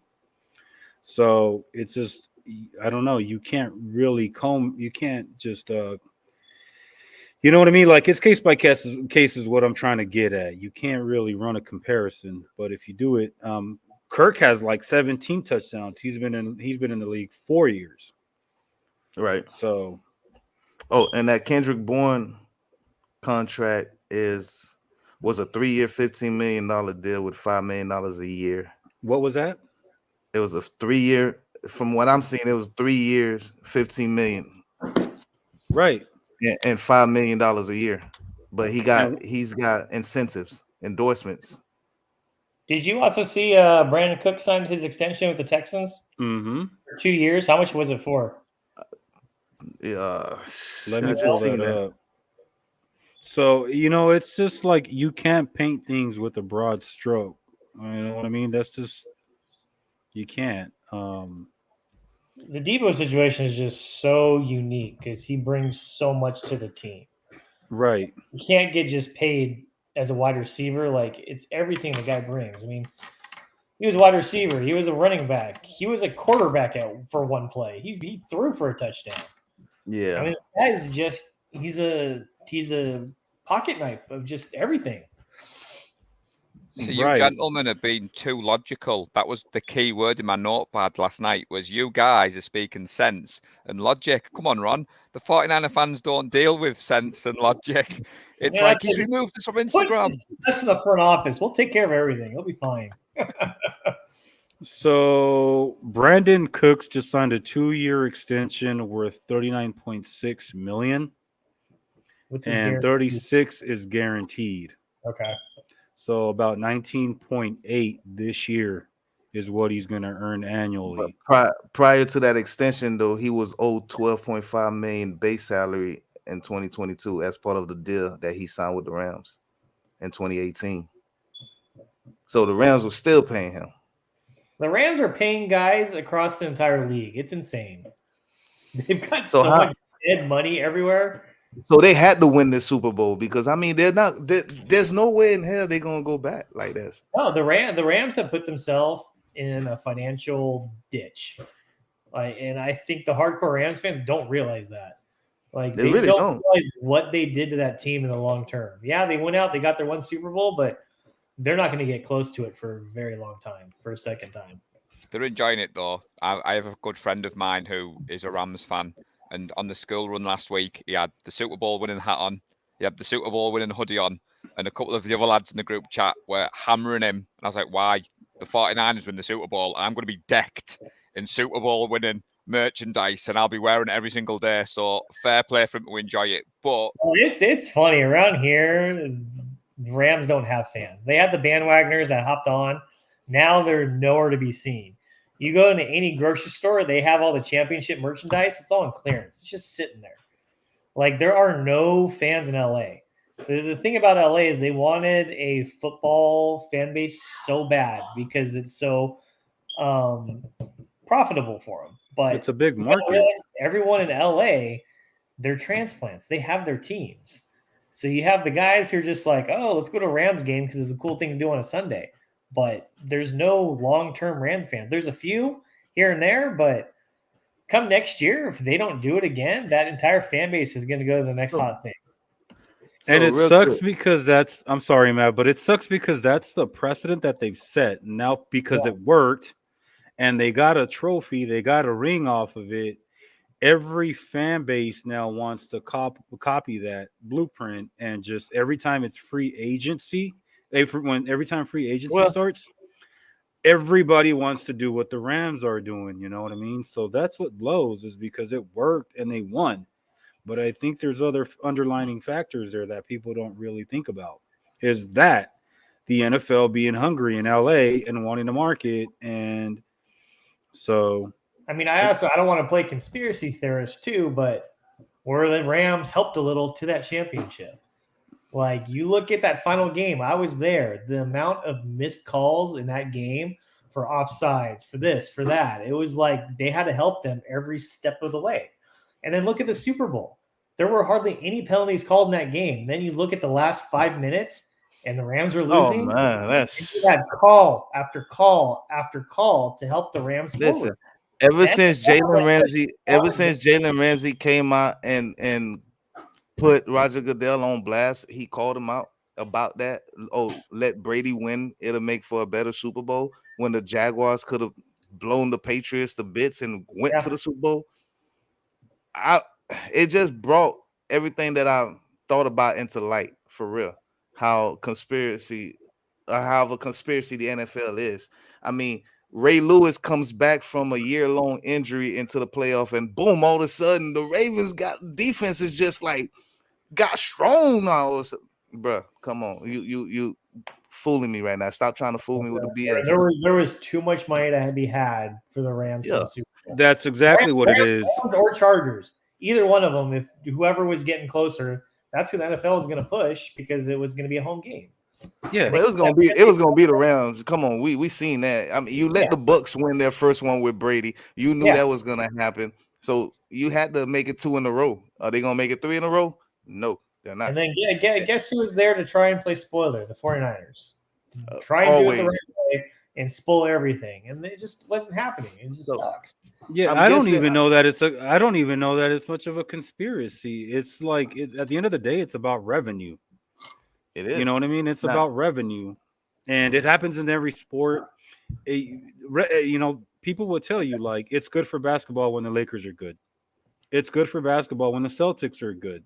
You know what that means. Yeah. I knew we were in for one when I think the Rams had about 2 or 3 delay of games, and there were no flags. Yep. Oh, yeah. In that Super Bowl, like it was erupting in booze. It almost reminded me of when Bret Hart was screwed out of that title with Shawn Michaels and McMahon. You knew that was stage. The Montreal screw job. You know that was on stage. Dude. Once you brought Bret Hart up, I knew exactly where you were going with that. Yep, it was the Montreal screw job. To this day, I still wonder if it was staged or real. But go ahead. The one good thing for the 49ers, though, is we are a huge market. Like, we bring a lot of money to the NFL. We are one of the top teams. We bring ratings. We're one of the top-rated teams on TV for this league. So we're always going to be up there and have that shot because we do bring a lot of money in. Yeah, they're California's true team. Like, you look at the stats of jerseys sold, and the 49ers have California. Not the Rams, not the Chargers. It's the Niners. Yeah, like you said as well, Mike. Sorry, Matt. With the 49er fan base as well, like I've moved recently 20 miles up the road from where I was living, and the guy across the road's a Rams fan. Start the season, saw him with his Rams hat on, went across the road. Hello, mate, NFL fan. Doesn't stay up and watch the games. Super Bowl, we have a meet up, the 49er Faithful UK. We hire a casino, and we have a meet up. 50 fans turned up. I offered him a ticket, didn't watch it. He watched it the next morning. I'm like, your team's in the Super Bowl. I mean, me and Mav were laughing last week with the 7 home games in a row and the schedule crack and all that. Soon as the schedule's released, Mike, I'm putting my annual leave in. I'm up. I've not missed a 49er game since 2012. I'm quite proud of that, And that's all I wanted to say, Mav. Like, the 49er fan base across the world is... we are... I'm already checking that Falcons game. I'm going to Atlanta. As soon as that schedule comes out, I'll be getting a ticket to the home opener. I'm getting a ticket to the Raider game, and then we're probably gonna go. Yeah, you guys were talking. You and Ron were talking about Vegas or something like that. Yeah, I'm going to the Vegas. I'll hook you up, Ron, because we're getting a group together, and we're gonna try and get a suite at the stadium. Because we're doing the math, and if we get enough people, it'll be cheaper to get a suite than to just get a bunch of individual tickets. I'm in. I'm even thinking about Mexico. What's the suite over there? Huh? How much is the suite over there? I don't know. My buddy, he's a huge Raiders fan, and he went to that stadium for a Metallica concert a month ago, and he looked into it. And there's like the Mandalay club suite. It's field level, and he asked, and that's when he didn't tell me the exact number, but he said if we can get 10 couples in that thing, it'll be cheaper than getting individual tickets for everybody. So I'll let everyone know, whoever's down for a Vegas trip, because I'll be there for sure. And then most likely, I got some Charger friends. We might go up to the Charger game because we're playing in San Francisco for that. So I'll be going to at least 4 games. Nice. That's awesome, man. That's class. I mean, for me, the closest ones would be the Atlanta game. I believe they go to Carolina, right? Yeah. That would be another. The other one I'm keeping an eye on weather-wise. If it's early enough in the season, I'd like to go to the Denver game, but I'm not going to go when it's cold and snowy. So if that game is late September, anytime in October, I might try and go to that one. See, down here in Ray J, a club seat ranges from $150 to $400. That's about right. Yep. I can't afford down my pay rate. we travel and we're loyal. I mean, come when the Rams are getting to the Super Bowl, you saw flags here and there in people's cars. That went away. But you drive around now, I see 49er license plate holders everywhere, stickers everywhere. We have penetrated Southern California to a point. One of my neighbors that is a 49er fan. I noticed he had a little flag on his lawn. I was like, hey, what's going on? Well, Matt. I'm sorry. Go ahead, Paul. Go ahead, Paul. I was going to say, Mike, is Nick Clark has reached out from the 49ers to our group because obviously we're the 49er Faithful UK and we're the international market. So obviously if anything big comes of that, I'll keep you guys posted because they are keen to reach out and they've seen obviously the last couple of years. And you've seen Mav gone about the Club 85 with the flag.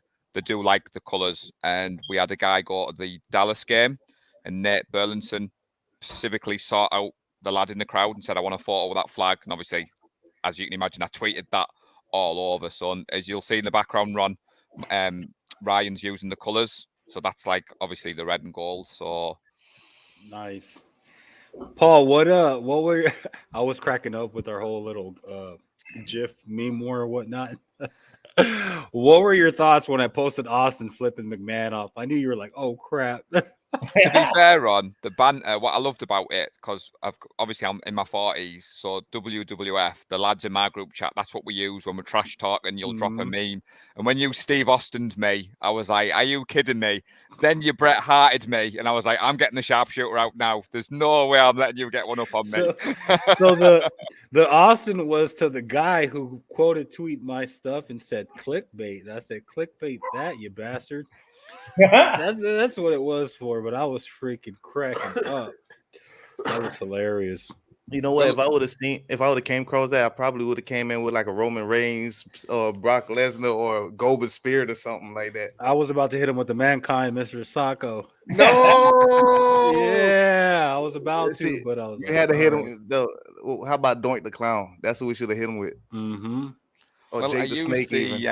I used the Royal Rumble one when like the 49er Faithful UK when I want to get involved, and I saw what's going on Twitter today, Faithful, and I dropped the Royal Rumble in. So that's when you upped it, Ron.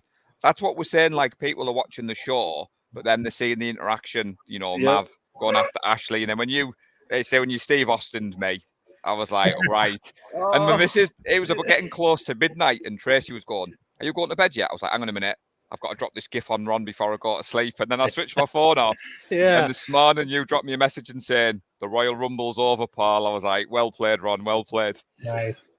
So yeah, I think my thing on that was like just the comments from that tweet and how everybody was brawling in there. And then you come and you drop that Royal Rumble. And I was like, that's exactly what's going on right now. And then we started going back and forth. But then in the middle of that, I'm like, oh, like that wasn't really for him. It was for the guy who just called me clickbait. So he didn't ever respond. But I think what I learned, when stuff like that goes down, it's like you got to learn to just not take things personal. You know what I mean? Because there was a lot of people coming at me on that. And I'm just like trying to respond very respectfully, like, hey, it's all good, brother. Because a lot of people tend to take sides, but I definitely love that. I love that piece of it. That was I wouldn't have hilarious. responded. I would have just let it kept going. I don't. There's a lot of them that I don't. Like I'll pick and choose. So if it's respectful or like I like, if they make a valid point, then they'll get my attention and I'll respond. But if they're just absolutely out of left field and they're coming very aggressive and like, they got their keyboard warrior suit on, then I'm like, nah, I just ignore it. It's like, come on, dude, just relax. It's not that serious. Yeah, I think I dropped the Mad Max clickbait meme to help you out, Ron. And like you said, Mav, if you see any of the boys getting into trouble, my favorite one is to drop the Ultimate Warrior running, as if to say, "I'm running." I love that one. You've done that to me a couple times. Yeah. That one was hilarious. That one was one that had me rolling. Dude, you can't even reply back to that one, bro. You just got to sit back and just laugh at it. Like, come on, okay, I get it. You know what? You got this one, bro. You got this one. That's how he shut everybody up. And then I realized there was a lot of Grant fans coming to his defense on that thread. So I'm just like, is he sending his troops over here for war or what? But man, we're just going to go ahead and have fun with it. Whoever's a Grant fan, they're not a Niner fan. Yeah. But it's like Mike, when I watched this morning and you had obviously the lads were going about the guns out, and I was thinking, I need an opportunity on Twitter to drop the Magic Mike. And with Money Mav, Top Gun, anything Mav, all you need to do, Mav, is drop the Maverick gif with Tom Cruise putting the shades on with the smirk on, and you've won because you're Mav. That's your go-to. That's your signature. That's it. I know when I tweet something like that, I can almost bank on Jesse jumping in there and coming at me. So I'm just like, yeah, I can count on that. So yep, sure enough, here comes Jesse defending his dude. I'm like, all right, here we go. Roll them sleeves up. Let's do this. But it's pretty fun, man. You can't take things too serious, No, I'm surprised Vish ain't come at you. Right. Because he was going at somebody. He went. Who the hell did he go up against? Vish had a rough week, though. Vish had a really rough week. He almost got canceled. So I was like, yikes. Oh, my God. They shredded Vish for saying Frank Gore wasn't Hall of Fame worthy. Shredded him. Like, I think he had to block some people because they got out of control. Yeah, it was crazy. I mean, I think it was you some know guy that. called Lucid that went after him. Yeah, Lucid. Yeah, Yeah, Lucid. Yeah, I follow Lucid. He's hilarious. He gets blocked But I all mean, the time. that was his own opinion. He don't think Frank Gore was a Hall of Famer. That's fine. You don't have to think all these people Hall of Famer. You just need to let me know why you think he's not a Hall of Famer, and I will tell you why I believe he's a Hall of Famer. That's all it is. But again, people, like you said, people do take things to heart, and I stopped a long time ago being so emotionally involved with players. You know, I'd rather be emotionally involved with the organization because, you know, a championship within that organization, you're always going to remember the players that was on there, point blank. But if no championships, you could barely name players that was on the team, except for the ones that are very, very highlighted, except for the ones that we talk about all the time, you know. But other than that, though, I feel sorry for Vish. Yeah. I mean, so many people out there were so emotionally involved with Frank Gore. You couldn't say nothing about this man without getting attacked. Period. Well, I saw Jesse that you're talking about, Ron, was on the Eric Crocker Daily Show, and he invited a fan on, and I can't remember the fan's name, and he was absolutely brilliant. Like you said, Mav, he came in with the whole, I disagree with you, Frank Gore's a Hall of Famer, and he'd rehearsed it. And to be fair, Jesse and Crocker were like, you've owned your point, and it was really good to see. I was quite wow. He didn't get shot down, he didn't get shot off, he did his bit, he was respectful, then he went off. And I thought, wow. So, like you said, and then Vish people went well after him. And see, those are the people that I'd like to highlight, because there's a lot of brilliant people out there who don't have the stage. And like sometimes I come across quoted tweets, and they don't get the attention they deserve, because there's a lot of smart fans out there. And those are the people that I like to give kudos to, you know what I mean? Because like, hey, dude, that's an awesome freaking point. Why isn't anybody paying attention to this guy? Like, you know what I mean? So I like to see when these guys come on here and they get their point across, and these guys acknowledge them and be like, hey, you know what? You're freaking right. You're absolutely right. You see, I challenge you guys all the damn time with my crazy ass theories and questions and shit. So I mean, sometimes people think about it, but it just won't say it because they feel like they're gonna get vished. Yeah, they and talked down upon, and they're scared how their opinion might be read and interpreted. Yep. Hey, while we're on that though, I do got to give a shout out to my guy Lucid, because he's freaking hilarious, and I know he's really direct, but he just tweeted, enrolling in kung fu classes to prepare for the meetup. So wow, yeah, is he still going after Vish? He's still going. That was 39 minutes ago. So shout out to Lucid, dude. It was crazy. It was crazy because the last tweet I seen from Vish, he was like, "Man, shoot, meet me on Zoom." Like, wait, what? You gonna fight on Zoom? Really? And then I think it was Sibylla. I don't know how you say her name, but she said if you want to beat Vish out, you just got to flex your fingers so you can right click faster. It's like, man, some people are freaking hilarious. What's her name? Bakaza? Yeah. Yep. I was like, man, I really do love her insight, but like she tell it like it is, like straight to the point. Yeah. Sibylla Bakaza? Sibylla Bakaza, yeah. What's her handle? I'm gonna check her out here. She's usually on Grant Cohn show. That's the only place I met her. I've seen her on Twitter or anything. Yeah, she is. She's commented on some of my stuff too. She invited me to tune in on the Grant show. I said, all right, I'll be there. I'll check you out. To be fair though, Ron, like you said, as a UK guy, getting to chat to all you guys, when I'm the last 49er Faithful pod, we don't do the YouTube. We record it, Lee edits it, and then he releases it on Apple Podcasts. And Andrew Pasquani retweeted off the Sprint Right Option podcast. Now, I know it's not a massive deal to most, but for someone like that to retweet our show, I was blown away. Like, it was just awesome. And then Patrick Willis liked one of our tweets because, Welsh Nick, he had a Patrick Willis shirt on in training on last week's show. So I thought, I'm going to get a cheeky tweet here. And I tweeted it out, channeling your inner, tagged Patrick Willis in. And he liked the tweet.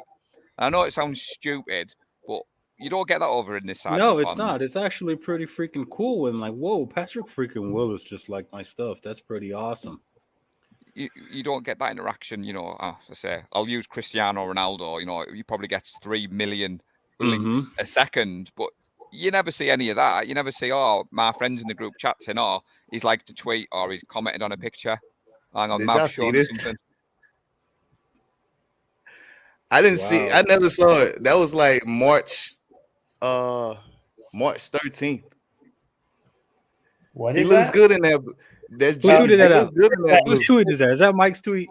Is that Jimmy in the Colts blue? Yeah. Yeah. Oh yeah, that's a good edit. Some people are freaking good at edits. Young J.A. Jamal Armstrong tweeted that. Jimmy Trade Watch. I just clicked on it. I was like, wait, what? Yeah. Jamal Armstrong. I know. Yeah, dude, he looks good in that blue. He needs to go ahead and wear that. The thing is, though, like on the other Sunday show with Ryan, Mike, you weren't on. I had a Jimmy G shirt on. Girls bought me for Christmas, and I thought, tongue in cheek, Ryan invited Tony on, and Tony was going after Jimmy that much. And anyone being a Jimmy stan, I paused the camera, went and changed my jersey, and come back. I was like, I'm really sorry, Tony. It was a bit of a joke with the lads from the week before. Please don't cancel me. I would have kept it on. Come at me. Come at me. I got a jersey. I admit it. I have a jersey. Oh, Jimmy? Yeah. I won't be burning mine. No, dude, yeah, because I mean, dude, everybody was excited when Jimmy came on. If you deny that, you're lying. Once he's gone, I'm gonna try and get it signed and then just retire it. What's that? Dwayne? Yeah, that's tragic. That's tragic, man. That's horrible. He was just walking in the middle of the highway. They said he was trying to cross it. I saw that came out. I don't know why you're trying to cross a highway. Like, I don't know what. Oh, that's rough, dude. I'm just praying for his family. It's tough, man. If you've ever lost anybody, I have. It's not fun, dude. It's probably one of the worst things that can happen to you. So prayers to his family, man. So young. Mm-hmm. I mean, the only thing I could think about right now from everything I'm hearing saying, what Drew said something about getting out his car, or his car got struck and he got out of it, and I read to where he was trying to cross it while walking on a limited space. Only thing I could think about is if there was a car involved, did his car run out of gas or something and he was trying to cross the street? Was he on the wrong side of the highway trying to go get gas? I mean, he was on his way to the airport. I don't even want to try and speculate until. Yeah. I mean, until the details come out, I can't even comment on that. Right now I'm just out of respect for the family. They're still saying unknown reasons. He was walking on the highway, unknown reasons. They don't even. I'm sure it'll come out with that in the next couple. But for now, like I mean, prayers to the family, and let them heal and give them their time. Yeah. The thing is, Mav, like I say, when you do unknown reasons.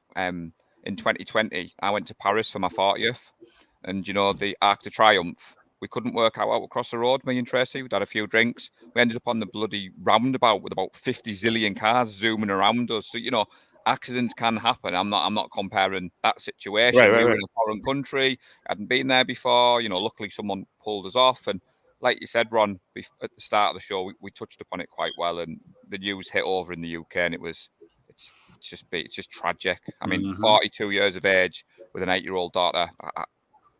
And I know Mav's talked about losing his brother, and we all have people out there. So, like you said, it's and like he just posted a video of him and Najee having fun yesterday, and that's just what reminds you. That's just a reminder of how. Who is Gil Brandt? No clue. That's the radio thing we were talking about before. Oh yeah, no, we don't even need to bring attention to that. Is that what it was on? The video you were talking about, Ron, I'd seen that when Najee'd come up to him on the video and he was like, "Yo, dude, can I get your autograph?" And like you said, it put that nice human element that they are human beings and they have banter and they've got the group chats, and it's been nice to see the respectful messages. And we're a family in the NFL. We all love our team. This is something that it's tragic, but it did show the true colors of the true fans and how everyone's come together. No matter what team you support, you see the tragedy in this. And just sad. It really is. It is. And that's why I always say, man, people forget the fact that these guys, I mean, I get that they're millionaires, but they're just regular dudes, you know, like I know they're NFL players, but like they're human, they're people. Yep. And just they're not immune to some of the things people think they are. Like they're dealing with real life everyday issues, just like you and I. No matter your status in this world, tomorrow's not guaranteed for anybody. It's not. And you can't take anything for granted. Mm-hmm. You know what? I can't stand Antonio Brown because of his attitude in the NFL. Like I've always felt like playing in the NFL is a privilege. You making all that money that you probably came from a poverty background of growing up, and for you to be acting the way you act, then that's just appalled to me. Like so. God forbid something tragic like that was to happen to AB. My heart, my head, condolences, everything will go out to his family. Respect will be shown, regardless on how he, a celebrity, treated me, a fan. So yeah. That's just basic human compassion. Yeah. It is. That's why I'm saying, like, you know, you got to be respectful to some of these guys. I mean, even though they get paid a lot of money, they're still, you know, they're sacrificing a lot still to go out there. And I don't know. I just don't see that. I don't see how some people think they're just robots. You know, no, they're humans, dude. They're people. They go out there and they put their bodies on the line for our enjoyment. Like, this is not an easy sport to play, and they have long-term health issues from this game. Yeah. And it's to entertain us. Yeah, I mean, I get that they sign. This is what when you play sports, this is what you sign up for. I mean, you sign up for criticism, you sign up for praise. That's what you sign up for. But at the end of the day, you're still human. It's still flesh. Like that doesn't, you know, you're not. You still feel, and that's, you know, it's tragic, you know. So again, just prayers of his family, dude, because it's sad. I got so many memes that I can be using this year, bro. Alone, I don't need to be using nobody's death as a meme, but I got Will Smith I could be using as a meme. I'm a Will Smith a mother. You feel me? I got Grant Cohn I could use as a meme. Those who in the football world know what it is. But hey, you know what? I might just have to Grant Cohn him for real quick. Just clickbait. We already know. So on that note, this my little gift right here. I'm gonna get on out of here so I can take my son to the damn rec right now so he can practice a little bit. Yeah. All right, fellas. Time for you to get ready and start. Yep. Hey, you guys have a good night now. My son's gonna be my new meme after a while. Watch, I'm just waiting for him to do something stupid. Don't do him too dirty, man. Y'all have a good one, man. Yeah, fellas. Y'all be safe. Yeah.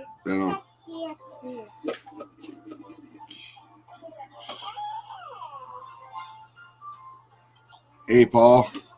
Are you finishing out me? You gonna go off? You good? Yeah, we can finish up, Ryan. Thanks for having us on. All right, no problem. Really appreciate it, brother. Got you, brother. Peace out, man. Peace out, buddy. Okay, and that was the show. All right, I want to thank everybody for tuning in, for watching the Faithful Empire. And of course, I'm gonna go through my list. That way I know I'm all good. Let me see here. Now my dog's gonna over here and buck me over. Knock me off here. Okay. Okay, go over here, girl. Interrupt me. Try to do this right. First, I want to thank my guys for coming in. Maverick, Ron, Mike, and Drew. Thanks a lot, guys, for showing up. Thank you for your time, guys. Really. Thank you. And of course, I want to thank gentlemen across the pond, across the ocean, in the UK. I want to thank, of course, Nick, the Kingsman. All right. Of course, I know Nick C and Nick Cork.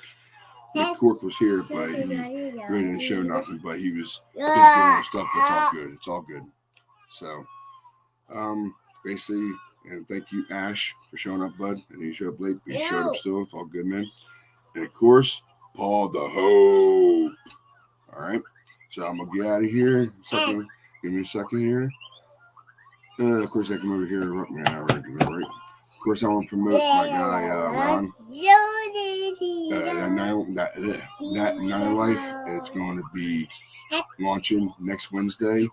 At, pretty sure I forget what time it was. I think it's 7 p.m. Pacific. Sorry, yeah, at 10 p.m. my time. So check him out. He's a great guy. All right, I really appreciate him for being on here with me and our guys.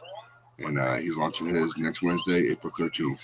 All right, so thank you, Iron Man. Thank you very much, man. What you do. Right.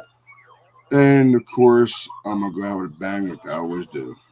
All right, here we go. Get it all set up. So my dog don't mess me up here. And I'm going right on. Hopefully. Here we go. Keep the faith. Never lose hope, guys. Later on. We'll see you later. Later.